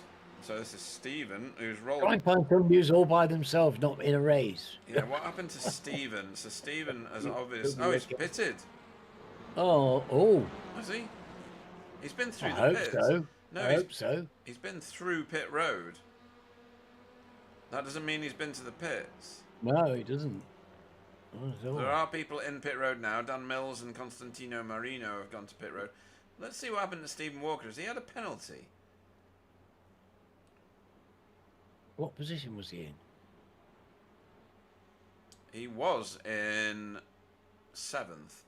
Right, so this is definitely a proper stop. This is a fuel stop, isn't it? No, I think he's driven straight through the pits. Have he? Oh my word, really? Because he pulled in nice and tidy. Oh yeah, you're right. That's a drive-through. Yeah, which is remarkable. Do you think he had a jump start? No, wouldn't have been still out after all these laps. No, we're on 10 laps here. Yeah, no, it must have been. What's that for? Surely he hasn't gone through all his off tracks. No, definitely not. No, nobody's in double figures that I can see. That's a bit of a poser then. Yeah, that's very strange.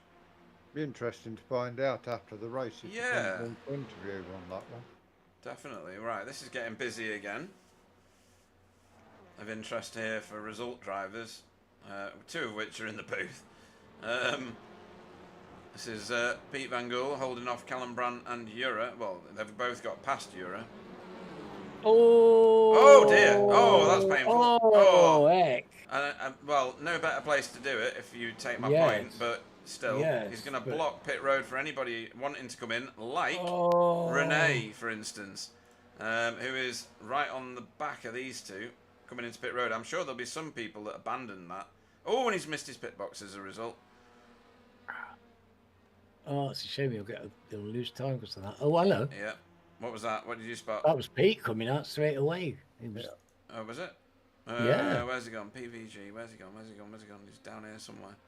There. He must straight in and out. Just a splash and dash? Must be. You must need to put so little in.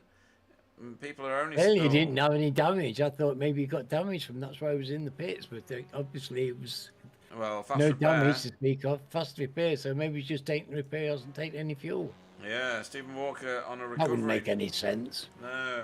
Stephen Walker much delayed now after his impromptu visit to pit road. Now passing cars that should be behind him in theory. He will have to pit, of course, as well. So he's been once through the lane. He's got to stop in his box at some point.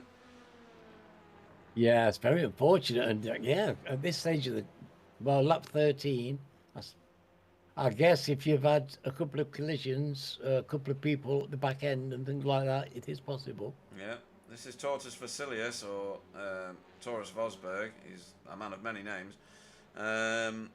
He's doing all right. He's up 6 positions up to this point, as is Jura, who is not that far behind him, making his way through traffic. Meanwhile, at the front, Andreas Gilman still has himself a 5-second gap. Well, he's come down because he was nearly 6.5 feet. Yeah, I think that's because Sam Blease has now been Right. released. Where's Sam? Is he just ahead of James? Yeah. So Sam Blease made his way past Andy Littler there, lapping him. Be interesting after the fuel stops to see if Sam can catch, because knowing what Sam's like, he's fuel saving, so he spends less time in pit lane. Yeah, good point, Fee. We've seen that gap reduce quickly with pit stops and stationary time. Quite a few in the pits at the minute. Critically, Simon, Greg, Tony Walker, Alberto, Rob Sutherland's just entered pit road in the distance there, you can see him. And out we go again. Right, Jamie Wilson has Roger Morton for company. Oh, well, they're good friends. They'll be they're quite happy to race each other. They enjoy racing each other, so they'll be quite well occupied. Yeah, for quite a long time, I would think as well. Deck Crowther has ended up with Alberto Sigolini, like right behind, well, approaching him. He's the white and blue car behind this Blade Designs SRL grey and green car. Well, it's got Dan in front of him. He's hanging on to Dan, which is takes some doing. Yeah, Daniel Mills, obviously, he started from right at the back because of whatever happened at the end of the first race. So Daniel Mills, oh no, he didn't, did he? No, he didn't. He started like quite high up, but he has pitted. So yeah, that's why Greg is where he is. Daniel, sorry, is where he is. Oh, he's got Alberto right up his drain pipe. He has, yeah. Stefan Goebel to pit road and missed his pit box and added a little bit of... Crikey, they're all at it. They are, yeah. I think it's slick in there. We've not seen any rain, Alan. Not yet. And I'm very pleased we haven't, because I've got to tell you that it would cause quite a lot of difficulty on this circuit. Yeah. So the rain percentages have dropped, Fee. They're down to 2% and 3%. Yeah. Should be safe now. Should be safe. Some of these drivers would love it to rain, of course. Probably, yeah. I mean, the officials apparently have been a deluge. So maybe... Whoa! Oh! So that was Dietmar going shallow into the corner, and shallow in means wide out, and that didn't work when you're alongside another car. So, Tommy Battelle, what are you doing? Going Is the that slow Tommy, route. that purple one? Yeah. Oh, I've got to try and learn all these cars and names, Pete, honestly. I'm no better, mate. There's 45 of them in this race. And I keep getting the names mixed up. I'm spoonerising names on a regular basis. You're doing a grand job, mate, let me tell you. So here comes Jamie and Roger. Roger's got alongside him, but Roger's going to have to take the shortcut and get a slowdown. That will be a meaty slowdown. That's got to be a slowdown. Yes, it is, look. Yeah, definitely. Jamie pulls away, and Roger's Jamie's got to watch out. No, he's gone now. He's worked it out. He's chasing again. Yeah. Chris Needham wants it, though. He's certainly on him now. Deck Crowther to pit road.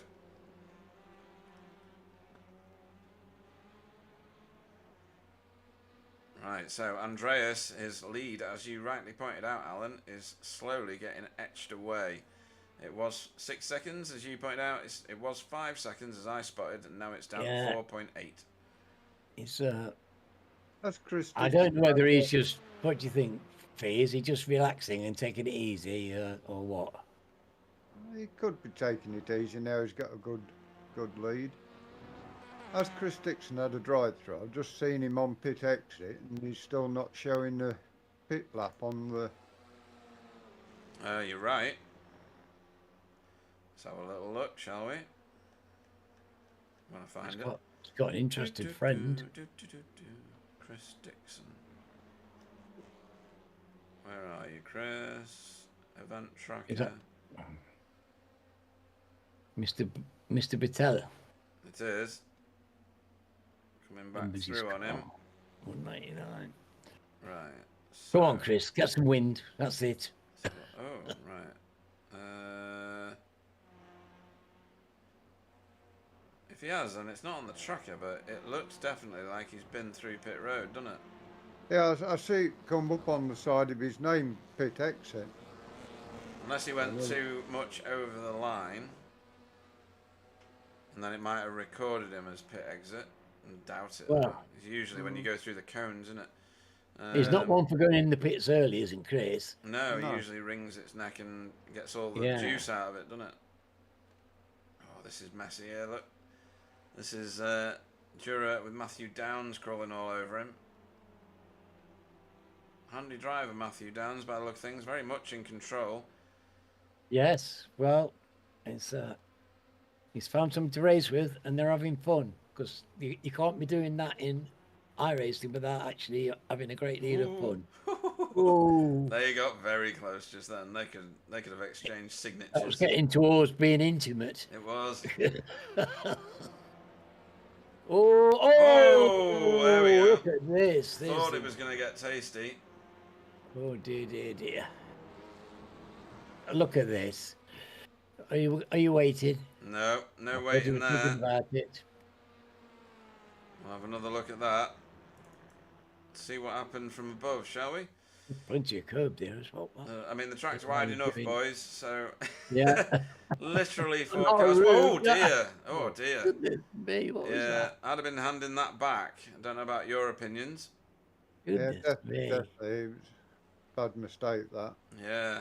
That's close to a murder. Not quite a murder, because he is technically still going, but... I'd have been giving that one back for sure. See how that transpires after the race. Chris Young currently holds the fastest lap of the race. Well done, Chris. Goodness me, that is takes some doing on this.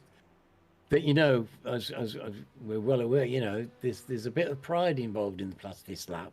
Yeah. Especially when you've got a bunch as competitive and as swift as this lot. Definitely. Everybody wants that cap. Everybody wants that purple lap. Oh, Stephen Walker's over on his pit box and popped up for tyres. I don't think that was in the plan. Oh, Stephen. I don't think either of those things were in the plan. You don't need tyres in this car. Perhaps he's trying a different technique. Yeah. He's been there an awful long time. He has.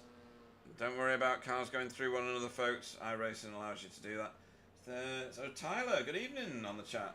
Seems like some people need lessons in BSTV sportsmanship. Absolutely, and they will get it, because the community and TCRs will certainly make it known. You're not shy, are you, in this group, Fee? You certainly tell each other. Yeah, definitely. I've been told off a few times. From wobbly. I'm jealous now. I can never go fast enough to get told off. Tony Klusterman says agreed. I think he's agreeing with Tyler. Yeah. Right, Daniel Lewis here. Who is that with him? Don't. Is that Rob? Yeah, Rob Sutherland. This is for the top spot, I think. Yeah, it is top spot in AM class. So this is a real hotly contested position right now. As more cars go to pit road from the more northerly. Oh, is Mike up to in the pits? Yeah, he has. Yeah, he's gone to pit road. Yeah.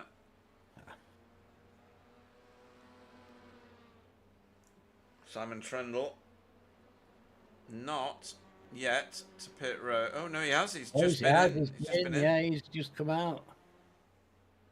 He's been there and he's come. So yeah, and he's lap 13. That's kind of a. That's late for him, really. Yeah, it's late and early. Yeah, it's actually totally mid. Totally not one tactic or the other, I guess. Yeah, maybe he just chose when it was the quietest bit of track. Unusual for Simon, because he's normally absolute master with the pit stop strategies and planning and everything like that. Well, this doesn't work for him, because at the minute the car behind him is the fastest car on track. It's Chris Young. So if that car gets in his way, it will ruin whatever tactic he has going on. So Simon's going to want to put his foot down and get out of there damn quick. Well, yeah, I'm sure he'd be like to. One-time race leader Andreas Gilman had a 5-second lead before he pitted. Let's see where he he worked for that lead, didn't he? He took it and built it up. Yeah. So it's clearly got the pace, but it was getting pulled back. So let's see where it all falls out. Yes. Oh, Well, no, because as soon as he's got in the pits, anything that Sam's got, he will be pulling out every stop he's got. He's getting some leader points. Yep. Mr. Holman is in second spot. This is yet again. This is quietly. He did this 2 races ago. Do you remember? Did, Whoa! yeah, Good God, Spencer McCarthy. Where did he come from?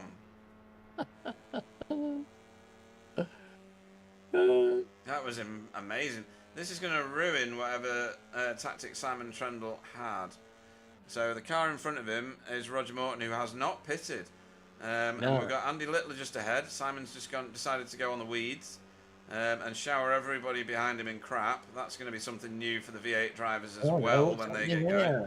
Andy Littler, Andy's keeping out of the way. Doesn't want to bar that. As we go through club. Lots of curb through club. Simon Trundle offline. Roger's gone at the pits. That's why. And Simon Trundle's going to get shuffled backwards 2 places. That has not worked out well for him. And is that Alberto? No, it's not Alberto. Who was that? It was Rufus. Coming out of pits. We're finding out about Mr. Gomez. We are. Every day's a school day for us in the booth. And that's mighty impressive driving by him so far, that's for sure. Isn't it just? He's living in some very fast company. Tommy Bartell and Chris Dixon have finally gone to pit road. That just leaves Wobbly, who's picking up lead lap points. Yay! And his teammate Miguel out on their own. Chris Dixon in the pits there on his scheduled stop. It's got him classified as first place at the minute. I'm sure he'll take it if he can do. Right, Wobbly into the pits. Don't run over your pit box. He hasn't. That's good. Miguel has. Oh no, Miguel! Oh, Miguel, you were in the first or second box. Oh, he's going to rue that one. And Wobbly is away. Oh, come on, Miguel. Where is... So, Mr. Miguel's Gilman's got to the front again, so that worked out for Mr. Gilman, did it? Looks like it, doesn't it? Sam's behind him, 2 seconds, but 2.5 seconds. Yeah. In fact, it's going down. It's 2 seconds and dropping. It is. Sam Blease is right there. Yes, look at this. Goodness. You can see him. You can smell the exhaust fumes. I had a feeling Sam was trying to play fuel. I had a feeling about him last week, Fee, as well. He seemed quietly determined to me. I thought, Fee, you were going to say I had a fiver on him or something like that. I mean, oh, really? You get good odds, wouldn't you? You know. You would. Are we gambling people? I learned a long while ago. We would never condone such activity. I would do. Yeah. So this is Chris Young with Spencer in front of him. Tell you what, Chris Young has shown himself to be an absolutely rapid racer. He's got no wing on that car at all. That's the other thing with the V8s now, apparently. There is no rear wing to change. We're going to the pits. He's in the pits. Why is he going to the pits? He's stopping in his box. Did he have to pit early, did he? He's stopped on lap 3, didn't he? Oh, right. Well, thank you, Fee, for keeping this a professional broadcast. Because I can't do that at all. Right, okay. Right, he's away again. Oh, dear. That's a shame for Mr. Young. It is. Well, maybe that's the reason he was putting in such fast laps, because he had no fuel on board. Well, let's see how he does now. Has he lost an awful lot of places, or has he been more fortunate? I don't know. Still third in class. Is he? Yes. Oh, yeah, 80. Oh, we're not going to see him. Oh, wrong one. We're not going to see them all, are we? Because they fall off the bottom here. Rob Sutherland and Dan Lewis. Oh, there he is. Chris Young, third in class. Yep, absolutely right feet. Good eyes. 7 seconds behind Stefan. And Stefan's only 0.4 of a second behind Carl Hardy. And he's closing rapidly because he's in a huge tow, because that is a high-powered car. I'll put the pit there. That's an interesting scrap. Isn't it? these two, I don't know how many seasons these two have shared the track, but it must be maybe double figure. Well into double figures. It's been a very long time. Carl came here to race the TCRs when there was only an Audi. Yeah. So did Stefan. Yeah, that's what I mean. It goes back that far. It was only this season that Stefan has abandoned the Audi. Yeah, I think it was probably the first season. So, why is first paying season? Goodness, it's a lot of seasons. Pete Van Gool's connection is terrible at the minute. He keeps vanishing. Oh, it says he's out. So his connection has just abandoned him and he's been booted. So that's sad for Pete Van Gool.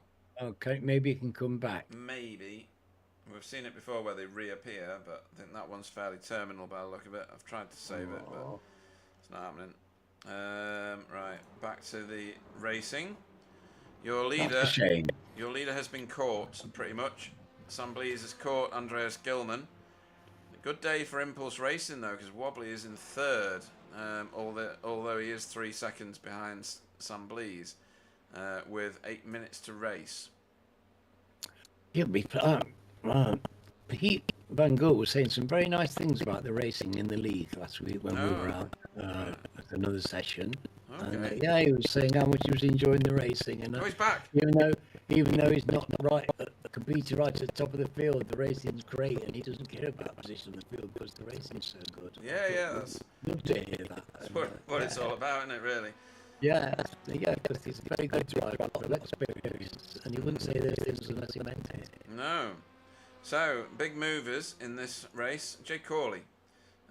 He's up 18 places from his start. Well done, Jay. Yeah. He's had a bit of a rocky ride in the first race. Yes, and massively. Well, most of it, the rocks were under his wheels because he was out on the grass, but he's about to lose one position here to the ever-fast Chris Young.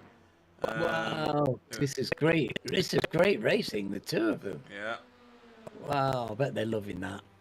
They're right on the edge. They're right on the edge. You can see, can't you? Look at that. Chris has just got to pop out. The next turn is going to be in his favour if he can just squeeze alongside Jay Corley there. He can block him out if he just gets 1 second later on the brakes. He sailed it through that corner. And that is amazing. Well done, Chris Young. Good grief, that was good. Yes. So the only person... Fantastic driving. Yeah, so that's Jake Hawley up 17 places now, not 18. And Constantino Marino right behind, up 24 places from his start. Oh dear, what's happened to Kurt? Cutting Corner fans, look away now. Oh. He's parking it. Is he parking it? He's had enough of this. Whatever's going on. This is what he did in the first race. It was inexplicable. I'm not sure what's going on there, but he's waiting. Car doesn't look right though, does it? I mean, not really. Is he? Not sure what's going on with what's that car. What's he doing? Yeah. Oh, I can't imagine that even if you were retiring, you wouldn't just stop there like that. It must be. No. Perhaps he's got a technical. Perhaps he's got trouble with his equipment today. It could be that his steering wheel's in his hands and he's waving it around in the air. Yeah. We wouldn't know. Another Cutting Corner car going slow, which was Renee, but he's a lap down, I think, after crashing earlier.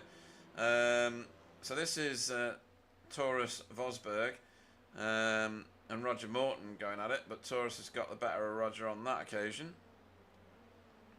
Of course, they don't know each other. This is the first time they've raced together. This is exciting for all these people with new names appearing on the grid, especially to the old timers.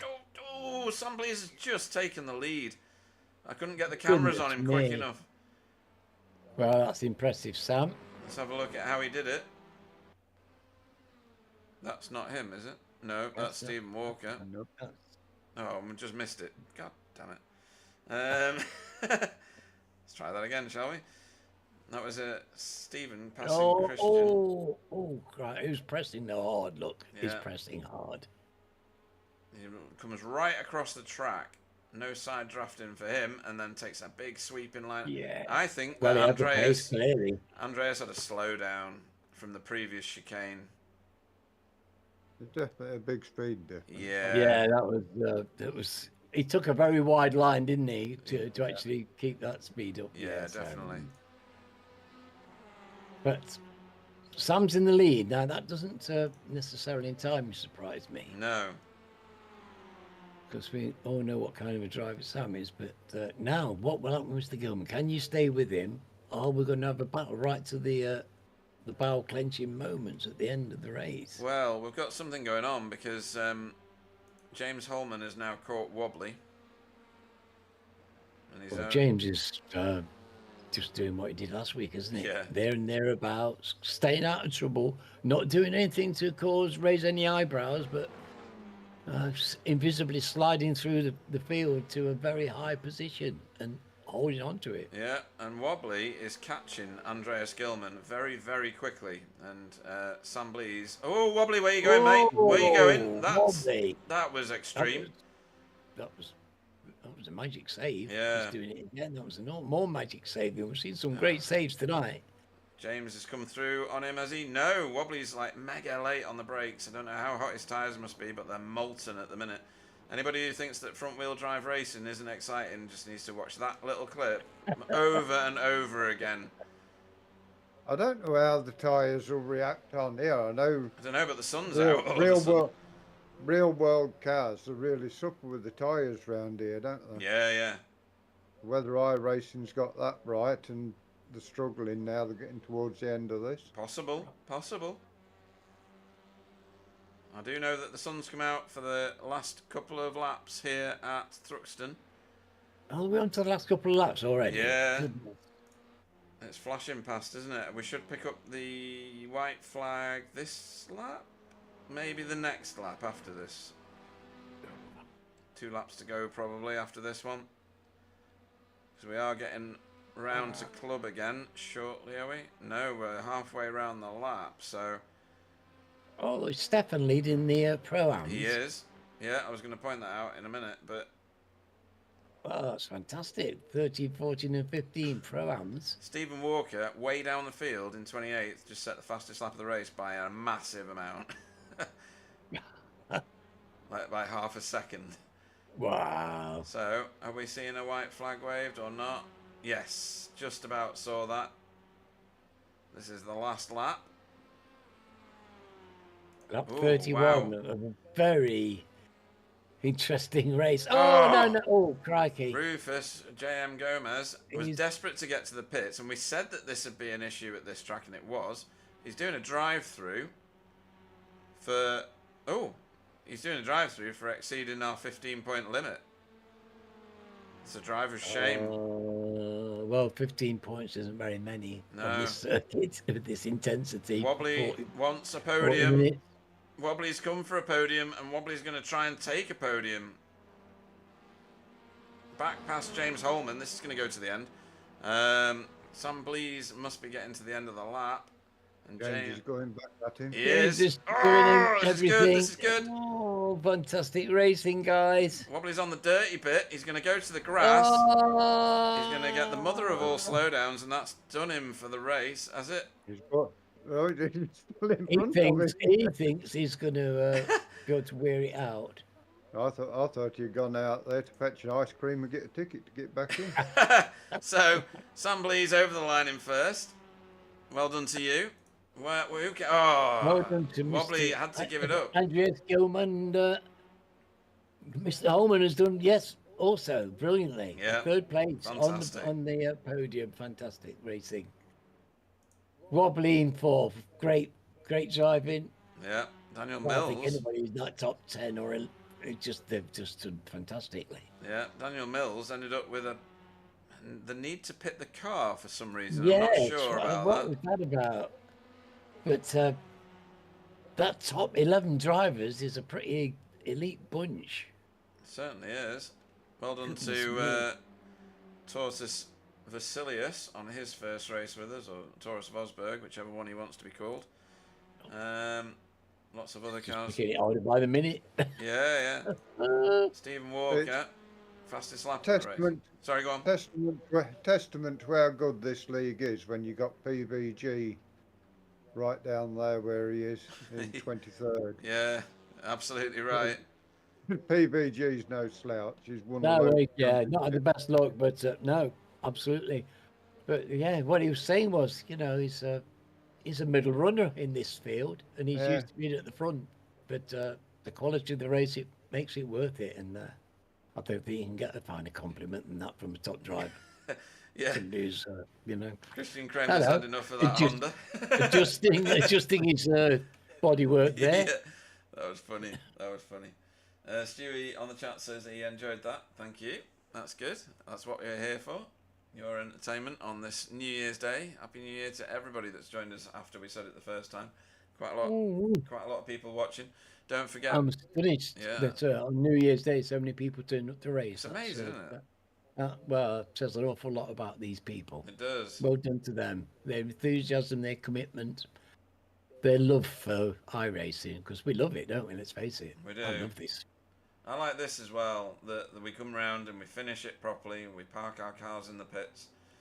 Looks better on the stream, doesn't it? It does, yeah, definitely. The only time that it's acceptable to flash your lights, fee, just going to point that out for when you get back in the seat again and you're trying to blind me. Jay Corley, everybody, has his own stream, so make sure you go and subscribe to his channel.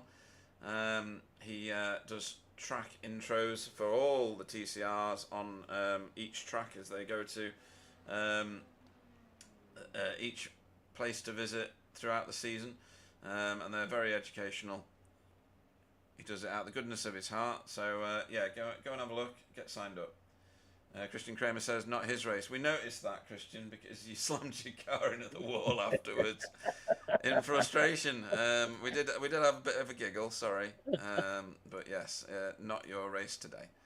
We like people to express their emotions. We do. iRacing is very emotional. It is. Always good to wear your heart on your sleeve. Yeah, too right. Absolutely. We love it that you care so much. Oops, just pressed the wrong button, sorry. Because I do as well. I care that much about these things. Everybody here does. Yeah. We're all enthusiasts. And A-Rock says, tough track. It really is a tough track, this. It may look like just a big circle, I suppose, with a chicane in it, but there's quite a lot of technical... it's high pressure and high speed and high pressure circuit with not a lot of room for errors. We've seen by the amount of grass tracking we've had tonight through some of the best steering people in some of the most expensive rigs. Definitely. When you get out the back, the corners don't look hard, but the speed you go in, it's not as easy as what it looks. No, definitely not, Fee. I mean, the track wants to spit you out the left-hand side all the time, doesn't it? It's pretty relentless. Yeah. So Sam Blees brings home the honours in that second race tonight for Hydro Race. I think I'll go and refresh my toilet while you do this. Do that, yeah. Why not? Hang on, just let me get as Alan extrapolates himself from his seat.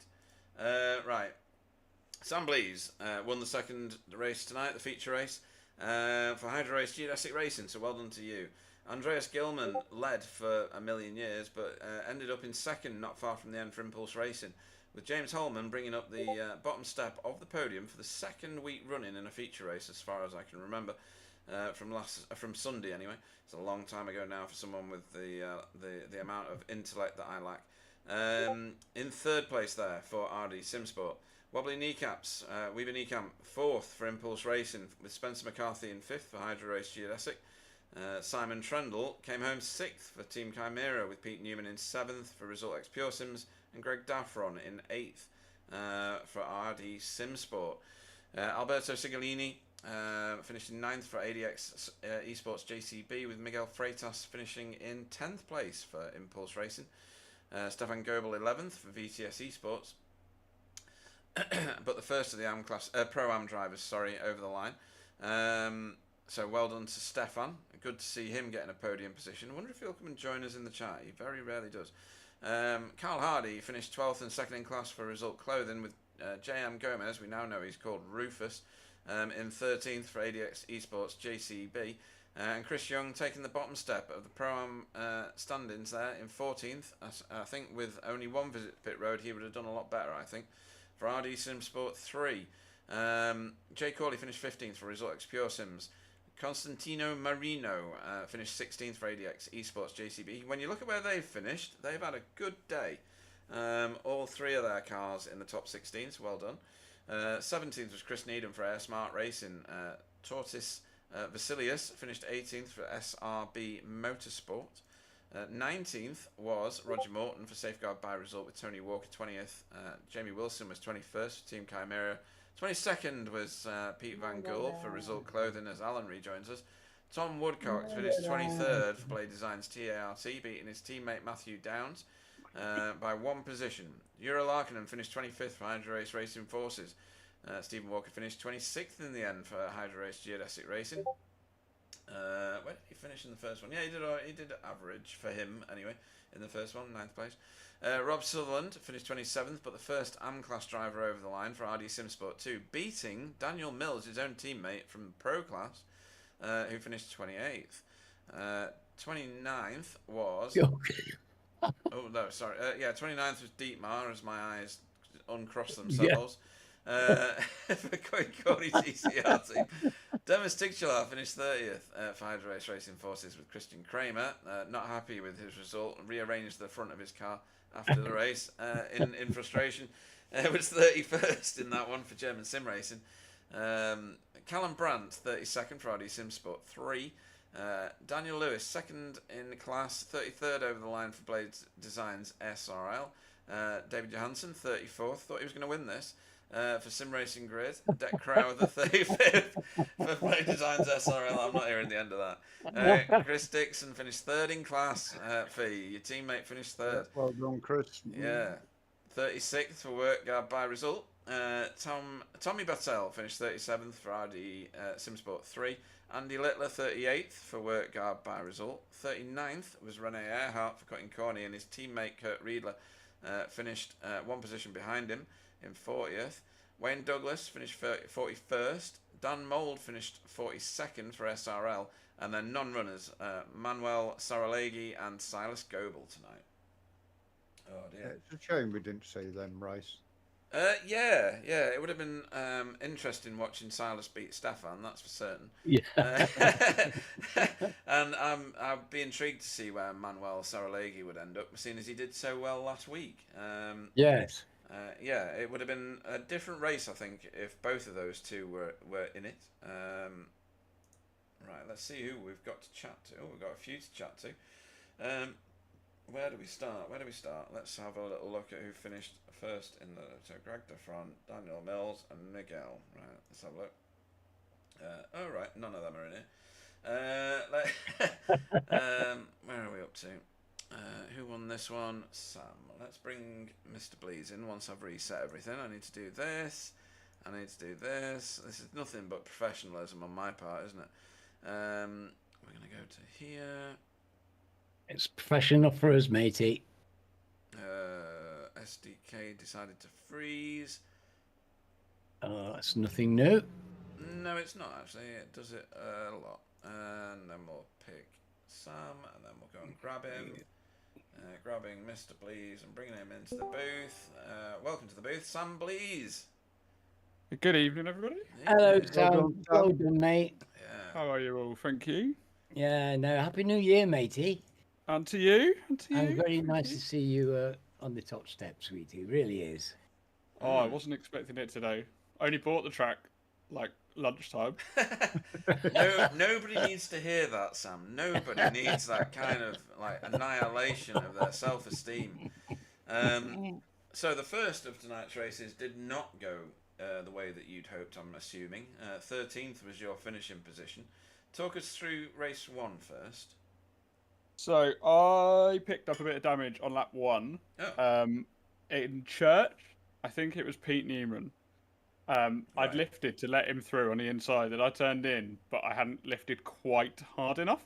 So he was still there. So I got wheel damage from that. And it wasn't horrible, but it was just enough to take me off the pace. I mean, I was nowhere near the front guy's pace in either race today. Like Greg and Daniel. He says after winning, Alan. He says after winning. Well, yeah. There were several people 2 or 3 tenths a lap at least quicker than me.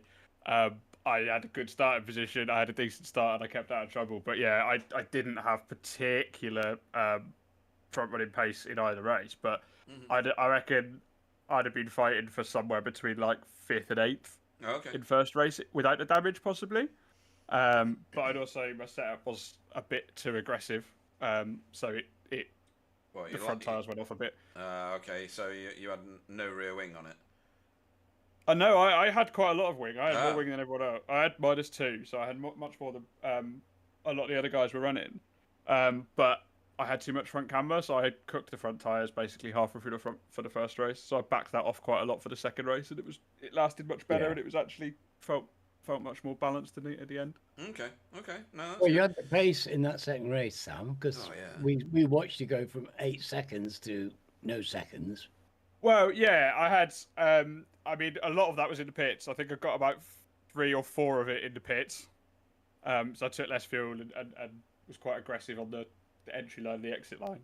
Right. And yeah, I was pulling it back, but I was only 2 to 3 tenths quicker than Andreas most of the time.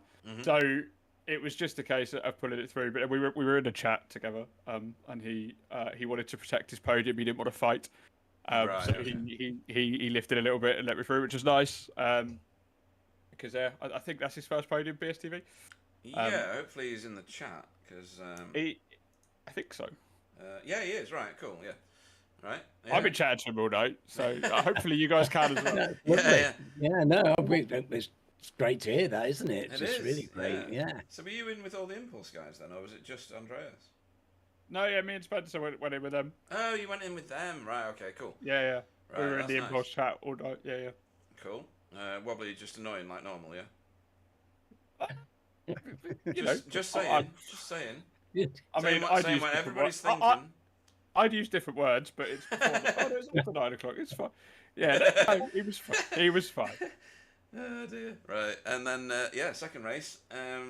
Got yourself a win. What did that do to your stand-ins? So at the minute, leading into these races, you were 5th. You've got a win and you got a 13th. So I don't know. Maybe that nets you out still at 5th or 4th or something like that. It's not going to rocket you up the table, is it? I wouldn't have thought. No, I wouldn't have thought so. But I think a few of the other guys that are front runners had some worse results than me. Yeah. So potentially it might push me up a little bit. But yeah, we'll see. I had a slightly quite a dodgy week at Oschersleben because of the penalty in the pit lane. Yeah. Yeah. When I would have been fighting Simon for the win. You would have been, but you weren't. I didn't have enough fuel. I didn't put enough fuel in either, so I wouldn't have won it. But yeah, so nice to come out on the right side of one today. Yeah, that's good. Yeah, very good. I'll tell you what, Sam, winning a race is often a good way to do your position in the league quite good. Yes. Yeah. It's not going to hurt, is it? No, never. Next time, I think you like this track. Next time we're out at Daytona for the road course. Obviously, it's going to be Daytona Raw before the 24, etc. in due course. Yeah, not long. Yeah. These cars they make a spectacle around there just because it's such a draft train mecca. And I remember you saying that you actually enjoy racing around there. Love it. Yeah. The one track I've done the most laps around by a factor of 10 is probably Daytona. Right. Okay. Because I do the Raw. I usually do 3 or 4 splits of the Raw, and I quite often do a lot of the officials as well that week. So looking forward to that. Might be good. Okay, good. Anybody you want to shout out to before we let you go? You need to say both your teammates because they're in the chat and they're following you in a minute. I do need to say both my teammates. Good to see Spencer back after a bit of a break. Yeah. So yeah, good to have those guys back. Thanks to the Impulse guys for hosting us in their chat tonight. That was fun. Cool. And to you guys as always for hosting, putting on a broadcast for us, and just everyone for coming out. 43 car grids, great to see. So, or maybe bigger than that even. But yeah, just really good to see such big grids and everyone competing so closely. And the level of competition at the front of this field is mad now. So enjoying it. It's really good fun. Thank you. Good stuff. In that case, we will let you go and do your practice for Daytona. Multiple previous champion, Sam, please, everybody. Well Thanks, done, guys. Sam. See you soon. Right, next into the booth, we're going to grab ourselves a Spencer McCarthy. Let's hope he's mid-conversation. No. I was. Oh, were you? Excellent. It's what I hope to achieve every single time. Welcome back, Spencer. Impressive, isn't it, Spencer? Yeah. Hello, guys. Yeah. Hello, matey. And Nice ladies. to see you. Nice to see you. Happy New Year, mate. Yeah, you too. Yeah, Happy New Year. Happy New Year. Yeah, had a good one. Obviously, I wasn't too hungover. That's why I'm racing. Well, yeah, and doing all right. You've fit back in really well. 6th in the first race, 5th in the second. Mr. Consistency himself. I don't think, other than no, even Miguel had a bit of a rough ride in the second of tonight's races. I think you're the most consistent racer in the field. Yeah, you are. Really? Yep. Honestly. Wow. I mean, that's. Wobbly. I'll finished. take that. 100%. Where did Wobbly finish? Yeah, Wobbly had a 10th in the first race. Yeah, you've done well there. How are you liking the competition? Mega. I mean, what happened? Like, what? I left for 5 minutes, guys. What did you do? Yeah, I don't know. Have you been buying the grid or something? What's going on? I don't know. I couldn't afford these people. Good I grief. think it's you, actually, Spencer. It was when people started going out and doing the officials. Yeah, well, yeah. Well, I thought you were going to say because I left, they then thought they might have a chance. Well, there was that, of course, yeah. Oh, yeah. Okay. That sounds believable. No, Well, that might be true as well. I mean, there's, you can smell some truth in that, to a degree. But the fact is, I think you're your own greatest advert, and you've just gone out there and beguiled everybody, and we're sitting on 46 races again. Yeah, well, we had a good showing, and I saw you guys racing on a Saturday. I was like, what the hell's going on? This has all gone to pot. And then all of a sudden, I'm like, oh yeah, Thruxton this week, isn't it? Oh, that's great. And then I'm thinking, oh, it's Newsday. Oh, it's Wednesday. Oh, they're doing another Saturday race. And then I looked and went, oh no, it's today. I'm like, what's going on? So then I thought, okay, well, I best download the track. So I downloaded the track earlier today. Oh my goodness. Sorry to say that. But I did a few laps practice. I did one official, which I beat Miguel in, and then obviously he then finds another half second every time he comes into this league for some reason. It's like I think you rigged the server up to favour him somehow. I don't know how it works. But, yeah, so no, I mean mega night. Some really quick guys out there. I mean that is such a. I mean this track is amazing to race close with people on, and yes, we didn't have a safety car tonight, which is brilliant, and I think that kind of shows that there is runoff, which is a good thing. Yeah. But I think people can race. There's lots of lines around here, so as long as you're respectful and give people space, it kind of generally works. So yeah, maybe it wasn't for everyone, but it's a very generous track, isn't it? For most of it, the only place really it bottles up is in the 2 chicanes, the very tight one at Club, and then the more open one. I wish iRacing would have been a little bit harsher with the off tracks. I think. You can take a lot of the curb, can't you? Lots of curb. I drove it, the line that I would normally take, right? So, I have got some advantage here. I've been here, obviously, many times in the last 20 years or so. They don't actually open it for racing that. There's not that many meetings a year at Thruxton for some reason. I think it's noise. I think they only run on Saturdays. Yeah, they've got because of the church nearby. Haven't they? Yeah. Yeah, so there's not as many meetings through the year at Thruxton, but so I've probably only done it. Yeah, maybe 6, 7, maybe 8 times in the last 20 years. So right, so I've had some good races around there, and it's a mega track whenever you go there. But it's scary as hell. It's so fast, isn't it? It's terrifying. You come up to church in like the MG top gear, 130 mile an hour, and you've then expected just to turn into this corner, and you're aiming for like a marshal's post. Yeah. And then you miss the marshal's post by a foot, and you're just like, this is mega. Saying, Our Father who art in heaven. Yeah. And if you do a half lift, you're kicking yourself the whole way up the hill. Yeah. Like going to the chicane because you're missing that 500 RPM that you wanted on the rev counter, and it's like, Jesus Christ. But yeah, it's a great track. And on here, and I think, they've not got the tyres on Club, have they? Have they? On Club? What, the last chicane? Yeah. There's on the inside of it there is. Oh, is it? Right. There's some bales or something across that stick out, so you can't straight line the thing. But like through the Campbell Cobb Seagrave complex, the first chicane, you can monster those curves so much, and in the real world that would just bounce the car all over the place because they are like about 3-inch curbs, like high, just big high like blocks almost. Yeah. like a platform that sticks up, and that would just kill the cars, right? So I know the touring cars do it, but they generally get punches whenever they do it too much. So I don't know. I think they should have calmed down the track limits a little bit around here, but it's maybe pretty they good. will on next updates and things like that. You never know. Yeah, absolutely. But it sounds like you had a blast going around there, and your finishing position suggests that you did as well. Yeah, absolutely loved it. Yeah, awesome. Thank you very much, guys. That's all right. Anybody you want to shout out to before we let you go and practice for Daytona? Yeah, the Impulse guys for letting us share the chat room. We squatted in there tonight, and had a bit of a laugh with Wobbly. So yeah, it was good. And yeah, just all the new guys. I mean, yeah, thanks for finding the series, and hopefully when I come back proper, because I think I'm still building this house, right? So this might be a little bit of I found some time over New Year to have some practice, so fair enough. I thought I'd do the race. So I might disappear for a bit again, but yeah, hopefully it all keeps going and everyone can find their place and have a good time. Awesome stuff. It's always lovely to see you here, Spencer. It is, yeah. You too, Alan. You too. And we hope your house building goes well, mate. Yeah. Hopefully I'll get the ring seated in there at some point. When does that episode of Grand Designs get aired? I'm not. I don't know. I'm not gonna speculate anymore. I'm just trying to get to the end of it at some point. But yeah, we'll keep our heads down and crack on. We've all done a bit of this operation building stuff, haven't we?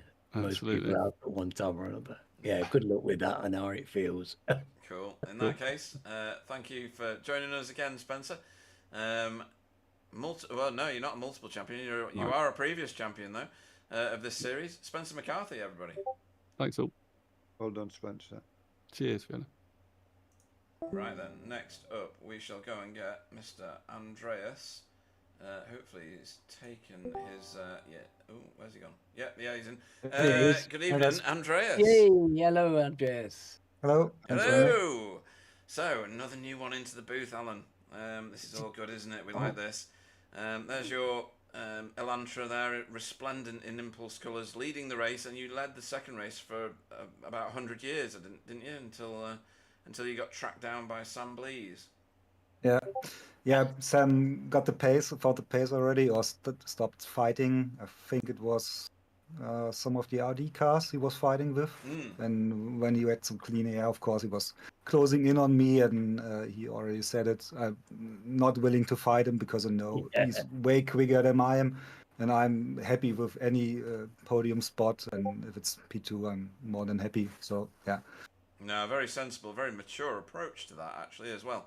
There's plenty of people who would have carried on trying to win, and sometimes that'll lead you into death and disaster. And you're lucky to even get a top 10 out of that. So very mature racing. I salute you for that one. Your first race was a bit more of a tussle and a struggle, wasn't it? Was it a tactic to finish in 15th so that you could get the reverse grid, or was that the best you could do? Totally not. I was struggling in practice, to be fair. I thought it would have done way better, but practice showed that somewhere around P20. Which I was totally not happy with. Then getting into the qualifying, I think I was 12th or 13th, not sure. That was okay from my point of view. And then it was just about having fun, to be fair, and was not defending too hard. If some people I know, which are way quicker than I am, appeared, then just slot in behind them, and that was totally fine. I had a nice fight, I think, with Sam and Simon in front of me. Not really a fight, but could follow them. And to be fair, I didn't know P15 is the reverse grid spot, so I was a bit surprised ending up on P1. It's your lucky day. I mean, in the end, Vivian, of course, Miguel told me a lot what's going on and about the rules, but just was surprised, and then was just lucky that the guys behind me fight against each other, and let me go a bit. So otherwise I would have ended in probably top 10 or so, but for sure not on the podium. Right. Okay. Well, you were very cool under pressure at the front. You pulled out an 8-second gap at one point before the pit stops, and then we think Sam Blees just threw a thimble full of fuel at his car. Just let it splash on the bonnet, really, and then set off again. He'd already cut your lead in half and then continued to chip away at it in that second race. But the most important thing, I think you've probably outscored Wobbly, maybe. And that's all we're interested in, really, is making sure that Wobbly doesn't. It's always the target. Absolutely, absolutely. As long as you got that in your head, that's brilliant. He has to come the worst of the impulse racers this season. That's your challenge for you and Miguel to outscore Wobbly. But on the balance for this one, Andreas. And yes, he is annoying. Yes, he very much is. Oh, he's welcome in here. You can come back every week. You've got an open invite every week. I love being around with those guys. It's yeah. I mean, you've made his day now, Andreas. You've made his day, honestly. Yeah. Oh dear. Funny stuff. No, they're lovely. Honestly, that makes a lot of fun having them around, and like today having Sam and Spencer around. Yeah, that's why I joined here in the series, to have fun. And yeah, probably last week wasn't the most of the fun, race one, but that happens. And yeah, if you're here for the fun, you can just check it and forget about it and exactly. keep on. Exactly. Well said. That was very exciting. Sorry, go on, Fee. Go on, Fee. No, go on, I was going to say, should be proud of yourself, Andreas, from 20th in practice to podium in race 2. That was a good night for you, thanks. mate. Yeah, absolutely. Yeah, I think well so. Said. And it Still was a real surprised. pleasure. It was a real pleasure to see 3 impulse cars out there. You know, you're in a very proud livery, and it was fantastic to see 3 impulse liveries on the track. It was a real boost to our league to have such great drivers in it, and yeah, we enjoyed watching you drive as well, Andreas. Thank you very much. Thanks for having us. Yeah, Miguel and Wiebe said for a long time now we have to join in, and now I took the opportunity, and I'm more than happy that I did. Excellent stuff. Anybody else you want to have a shout out to and thank before we let you go? For Miguel, of course, to Wiebe, of course, to Impulse, all the guys. Great team, makes a lot of fun, and even we can most be competitive out there, and yeah, great team. Awesome stuff. In that case, we'll let you go and start your practice for Daytona Road. That's this time next week. Andreas Gilman, everybody. Thanks to you guys. Well done. Very well done. Yeah, I'm looking forward to Daytona already. We've got a lot of people who like Daytona here. Yeah, we have, yeah. Tasty prospect, isn't it? Very much so, yeah. Really nice guy, Andreas Gilman. Yeah. And had Not a surprise. We find that a lot, don't we, though? Yeah, had such accurate things to say about Wobbly. I like it.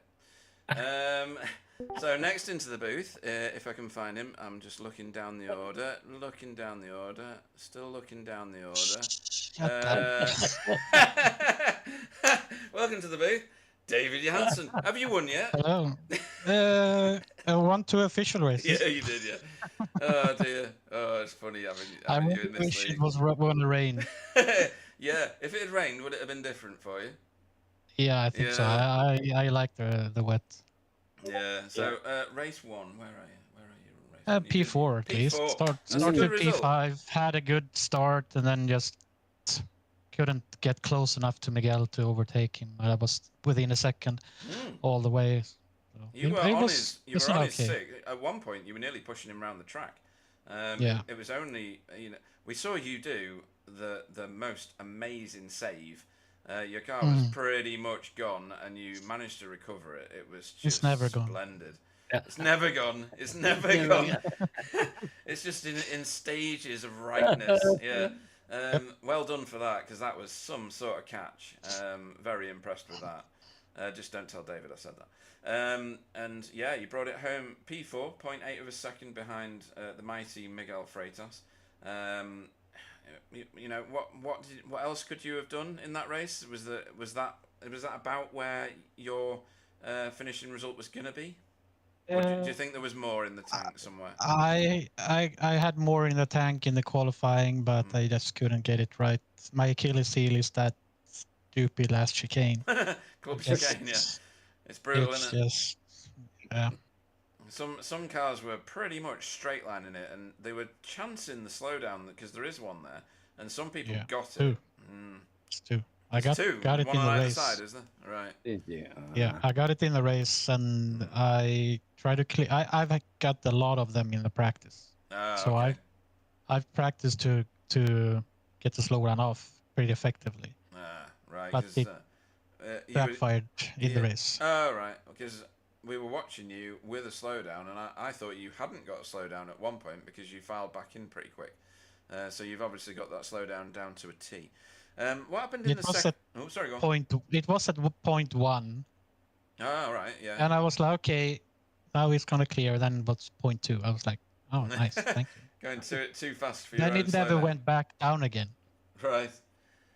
So well, what that happened in the second race?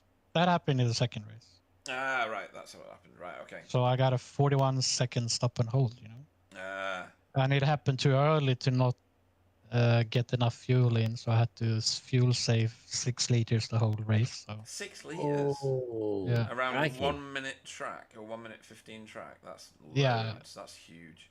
Yeah. So yeah, that was fair enough. fun. I almost ran out of fuel on the last lap. I luckily it didn't go to 32 laps that it was in the beginning. It was only 31 laps, but the last lap I had to like roll and lift as crazy, and just had like 0.2 coming out of the chicane and over the line.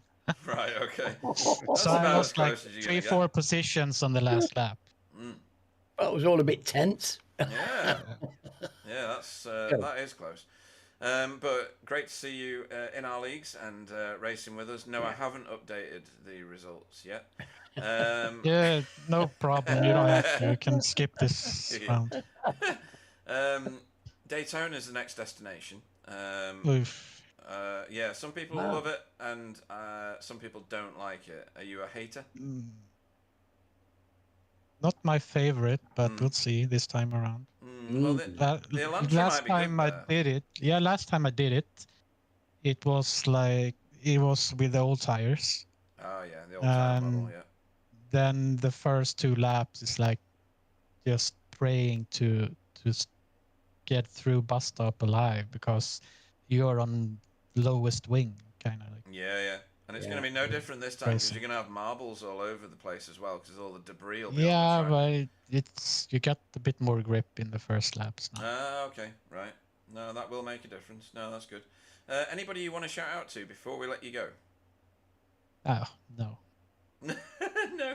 Not this time. I'm just That's class. fucking slow down shit. Slow down king himself, David Yance. No, like I say, it's great having you in the league. No matter how annoying you are, as soon as I've not updated the points. But you are very, very fast, and on the right day, I'm happy you've to got be a up win in there. Yes. I didn't think that I would be there. That last race I was P3 in the first one, and P4. You've got great pace, David. Yeah, no, you've got great pace. You look perfectly natural out there with just looking. Yeah, just looking at top 15. Like when I was in for the feature race today, I was like, "Holy these guys in front of me, they're all quick." So it's like passing them. It's gonna be like impossible on pace. Yeah. I mean, there's such massive talent in this league at the minute. It's got to be exciting though, right? You've got people that are really going to take you to task, and your driving's only going to improve for racing around these people because you'll spot what they're doing, you'll learn from their lines, you'll learn from their braking points. Everybody can learn from everybody else in this league, and that's what I love about it. But yes, we're going to let you go and start your practice. Go on. I think the first race is most prestigious, though. What, the sprint race? I'm sure you do think that for tonight. Because it's more based on your actual speed because you start in the qualifying. Yeah. Pete Newman says that as well. Yeah. No, it's right. The second race is about how you can get through the field if you're in that reverse grid situation. Yeah. I mean, look at the 2 last races. Guys who won it started like this. They ended the first race like around the reverse grid, like 15, 14, 13 or something, right? Yeah. Then they win their second race because they start up there. Yeah, absolutely. But that's part of the game. It's part of the gamble. Yep. Anyway, Yes. we will let you go and finish your New Year's Day celebrations. Happy New Year, by the way. You too. We'll look forward to seeing you on track at Daytona 1 week from now. David Johansen, Yes, sir. everybody. Bye. Thank you. So, last up tonight, and in Fee's usual spot, he's taking your spot, Fee. Chris Dixon, good evening. Good evening, Chris. Happy New Year. Evening, Chris. Happy New Year, Fee. How are you doing? Yeah, I'm doing all right, thank you, mate. Oh, good stuff. Good. You put a tear in my eye last week. I watched the stream back when my company had gone, and you gave me a shout out at the end. And Yeah, I did. Yeah, miss you. Yeah, we need Thank you you. back, but not too quick. Probably Donington. Right. Cool. So, first race, missed out on a podium in your class, finished 40th, had a bit of a rough deal, I'm guessing. Go on. Yeah, I can't. Oh, yeah. I didn't start when all the rest of them did. I just thought, right, I'm going to sit at the back and follow them Yeah. because there's going to be mayhem. And still got an okay start considering, which I was quite surprised at. I just sat there for a second and then set off and Yeah. expected nobody to be behind me still in the way. And someone from the back come fly. Andy got a bit of wheel spin, I think. Right. And he was on my right as we come through the last chicane. And someone come flying up the middle, hooked onto Andy, unintentional. And we watched the replay after, and he just sort of hooked him and spun him across the front of us. Right, okay. And then was that first race? That might have been second race actually. I can't remember now. Was that much mayhem? Yeah. So it's a crowded house, isn't it, on these tracks at the minute? But this there was no yellows this week. It was all. There was a crash on the first race, but it didn't block the track. It was just a bit of a mess at the back. Go on. Usually left donor on this track because it's that quick. If yeah. So you're pretty safe. I am not having a safety car, I think, on this track. It'd have to be someone being really silly. Yeah, the road wasn't blocked. It wasn't close to safety car this time, Chris. No. I'm glad to say, but yeah, the road wasn't blocked any time. We got that bit more width of track that we didn't have on Sunday. But yeah, you did well today, matey. I can't imagine what it's like out there. You've got so many cars out on the track, and it's. Well, I was quite surprised because we were only 2 seconds slower than the top runners. Because I could do a 1:17.5. I don't know what I did in the race, but in practice that's what we were doing. So, and they were only just into the 1:15s. Yeah. So, it's encouraging, isn't it? Well, that was why this track, if there's quick track, so and it's not a long track. It's not a 2-minute where you're definitely going to get lapped. Yes. But yeah, I was a bit disappointed getting lapped in the second race. Did you have a drive-through? No. What happened? Pete Van Gool was coming up behind me, and I couldn't. There was a couple of things happened in the second race. The funniest one you've got to watch Jay's stream to see because that was hilarious.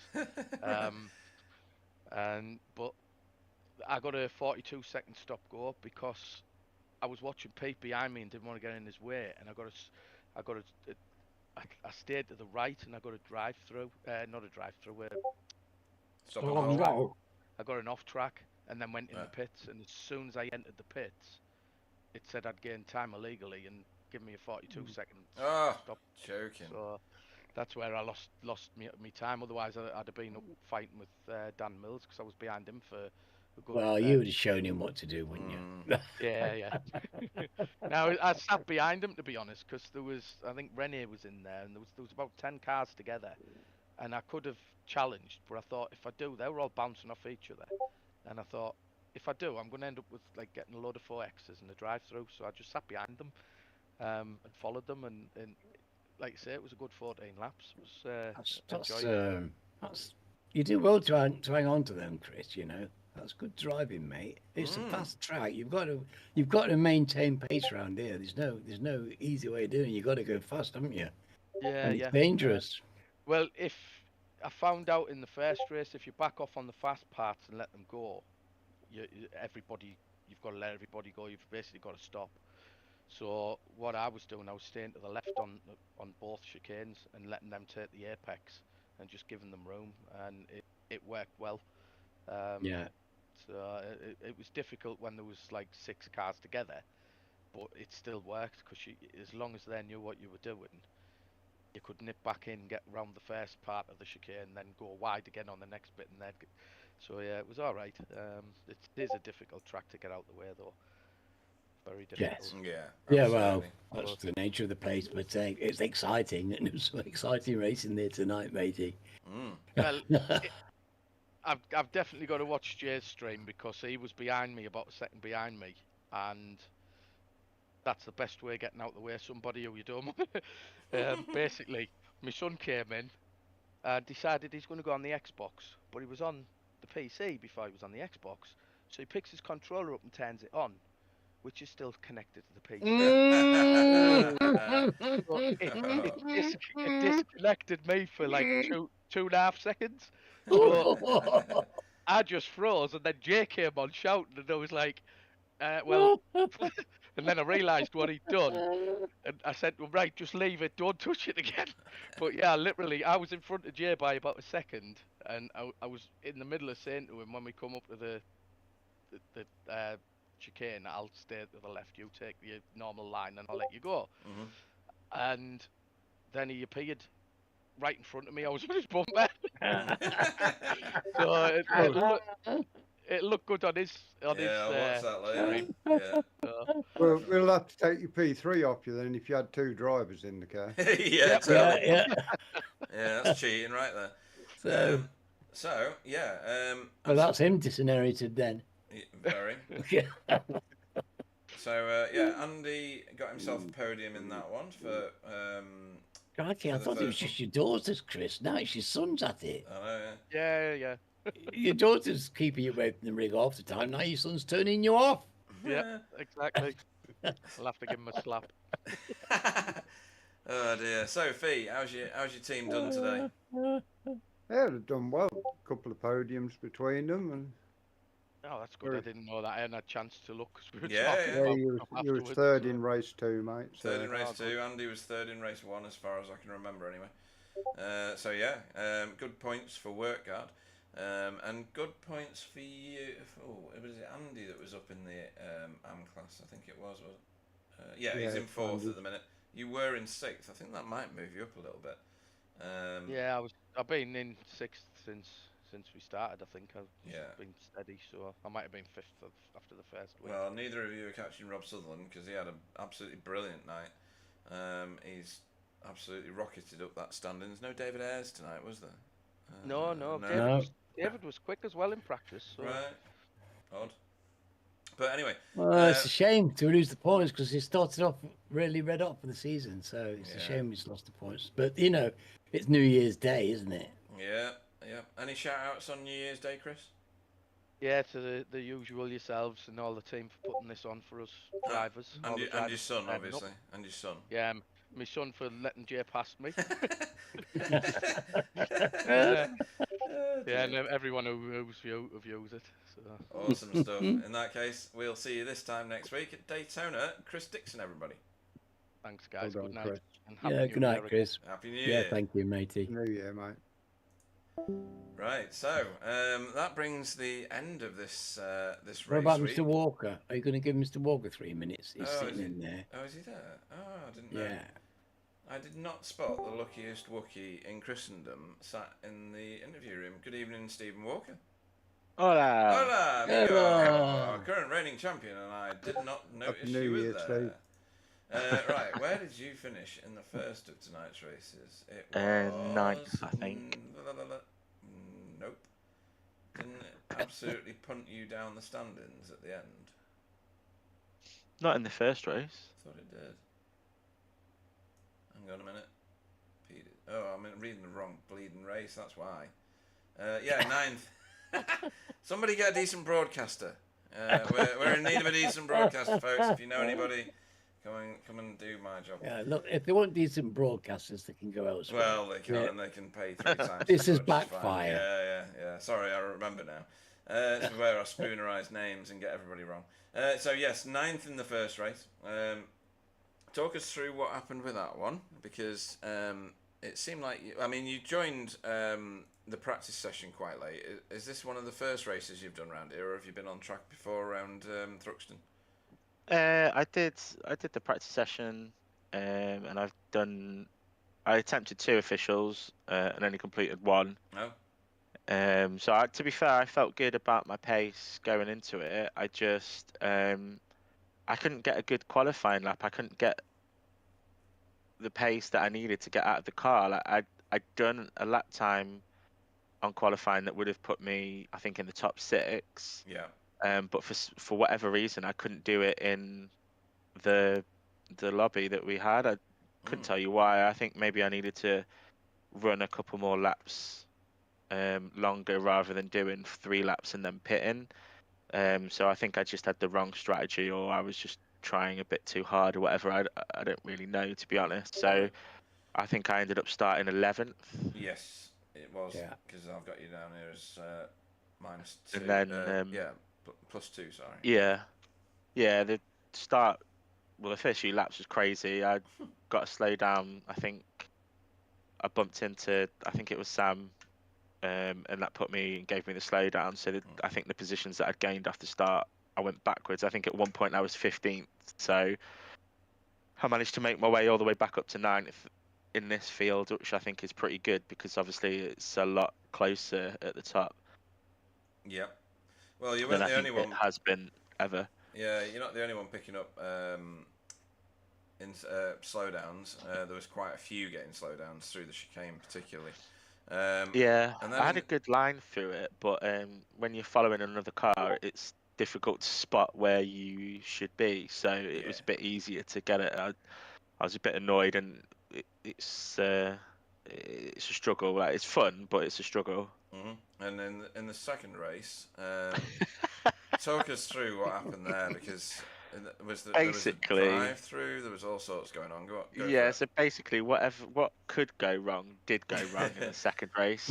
Because you popped up for tyres as well, didn't you? Yeah. So I got a really good start. I think I started 7th, and I think I was right behind Sam in 5th or 6th or something. You were right up there. Yeah, and I was like, right, this is good. And then I got to slow down. I can't remember if another car was involved. I feel like they were, which gave me the slowdown that dropped me down. Do you know what? I don't know where I dropped down to. I think you ended up in about 15th or 14th or something.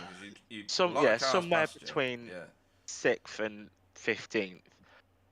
No, I know. No, I came out. I think I was like 7th, 8th, or 9th. I know that's vague, but because I got a 4x randomly on the first few laps. I got a 4x from a phantom contact with Pete Newman. Right. So obviously I'm already on 8. I had a few off tracks, and then I was just settling down. I had a big pack in front of me. I was following Spencer, and they were lifting and coasting a little bit, and I did the same thing, but I really misjudged where to brake. So I just had to go straight at the apex. If anyone sees it, it looks like I've tried to send it, but I was just trying to not hit the back of Spencer hard because I had 15 incident points. Right, okay. No, 14 or something. Yeah. And then, but in doing so, whoever was behind me got caught out as well, and they hit me and gave me a 4x anyway. Oh dear. So then I had to go through the drive-through, which was fine, and I came out like 15th. So I was like, okay, I was like, I may be able to get back to the top 10 because I had clear air. Like, I was catching the cars in front, but I had clear air basically. And then I think I got another slowdown, and that cost me some time. And then when I did pit, because I'd been through the pit lane, it had ticked my tyres again, and I'd forgotten about it. Yeah. So I overshot the pit marker because I was trying to reduce the amount of fuel to put in because it wanted to put in like 5 litres too much. So I did that, went backwards, and then the car went up, and I was like, oh no. I don't think no was the word that you used. Well, no, it wasn't. It really wasn't. No. But I was trying to be nice. Family show. Yeah, so my boss was like, oh, what's the matter? And I'm like, now I'm taking all 4 tyres, so it's another.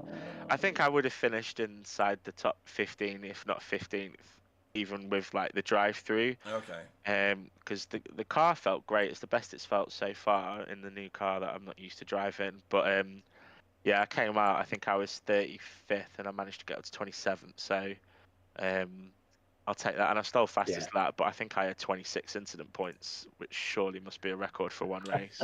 Well, since you only had one for the whole of the last race week, that kind of balances things up a little bit, doesn't it?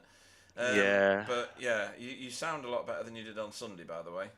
So yeah, thank you. I feel a little bit better. It's still I've got a bit of a cough now, so that was annoying me. But the racing that I did have with people was so much fun. It was incredible. Like, I'm sure at some points we were like 3 or 4 wide going through the fast right-handers, and it was just how we didn't have a much bigger crash. I would never know. So like, kudos to everyone else that was on track. Like, obviously there were issues going into that chicane, but it's bound to be. Like you say, it's part of it, and it was just mega fun. And even though I had probably the worst race I've had in a long time in that second race, I still loved pretty much every second of it, apart from when the car rose up on the pits. Yeah, and your soul left you. Yeah. Yeah, I was like, no, it didn't even cross my mind, because I thought, well, I didn't stop, so it's not going to change anything. No, but obviously I've entered the pit lane, so at least I've learned something now if that ever happens again, because it probably will. Yeah, probably. Anybody you want to shout out to before we let you go and practice for Daytona? Oh, what a crap track.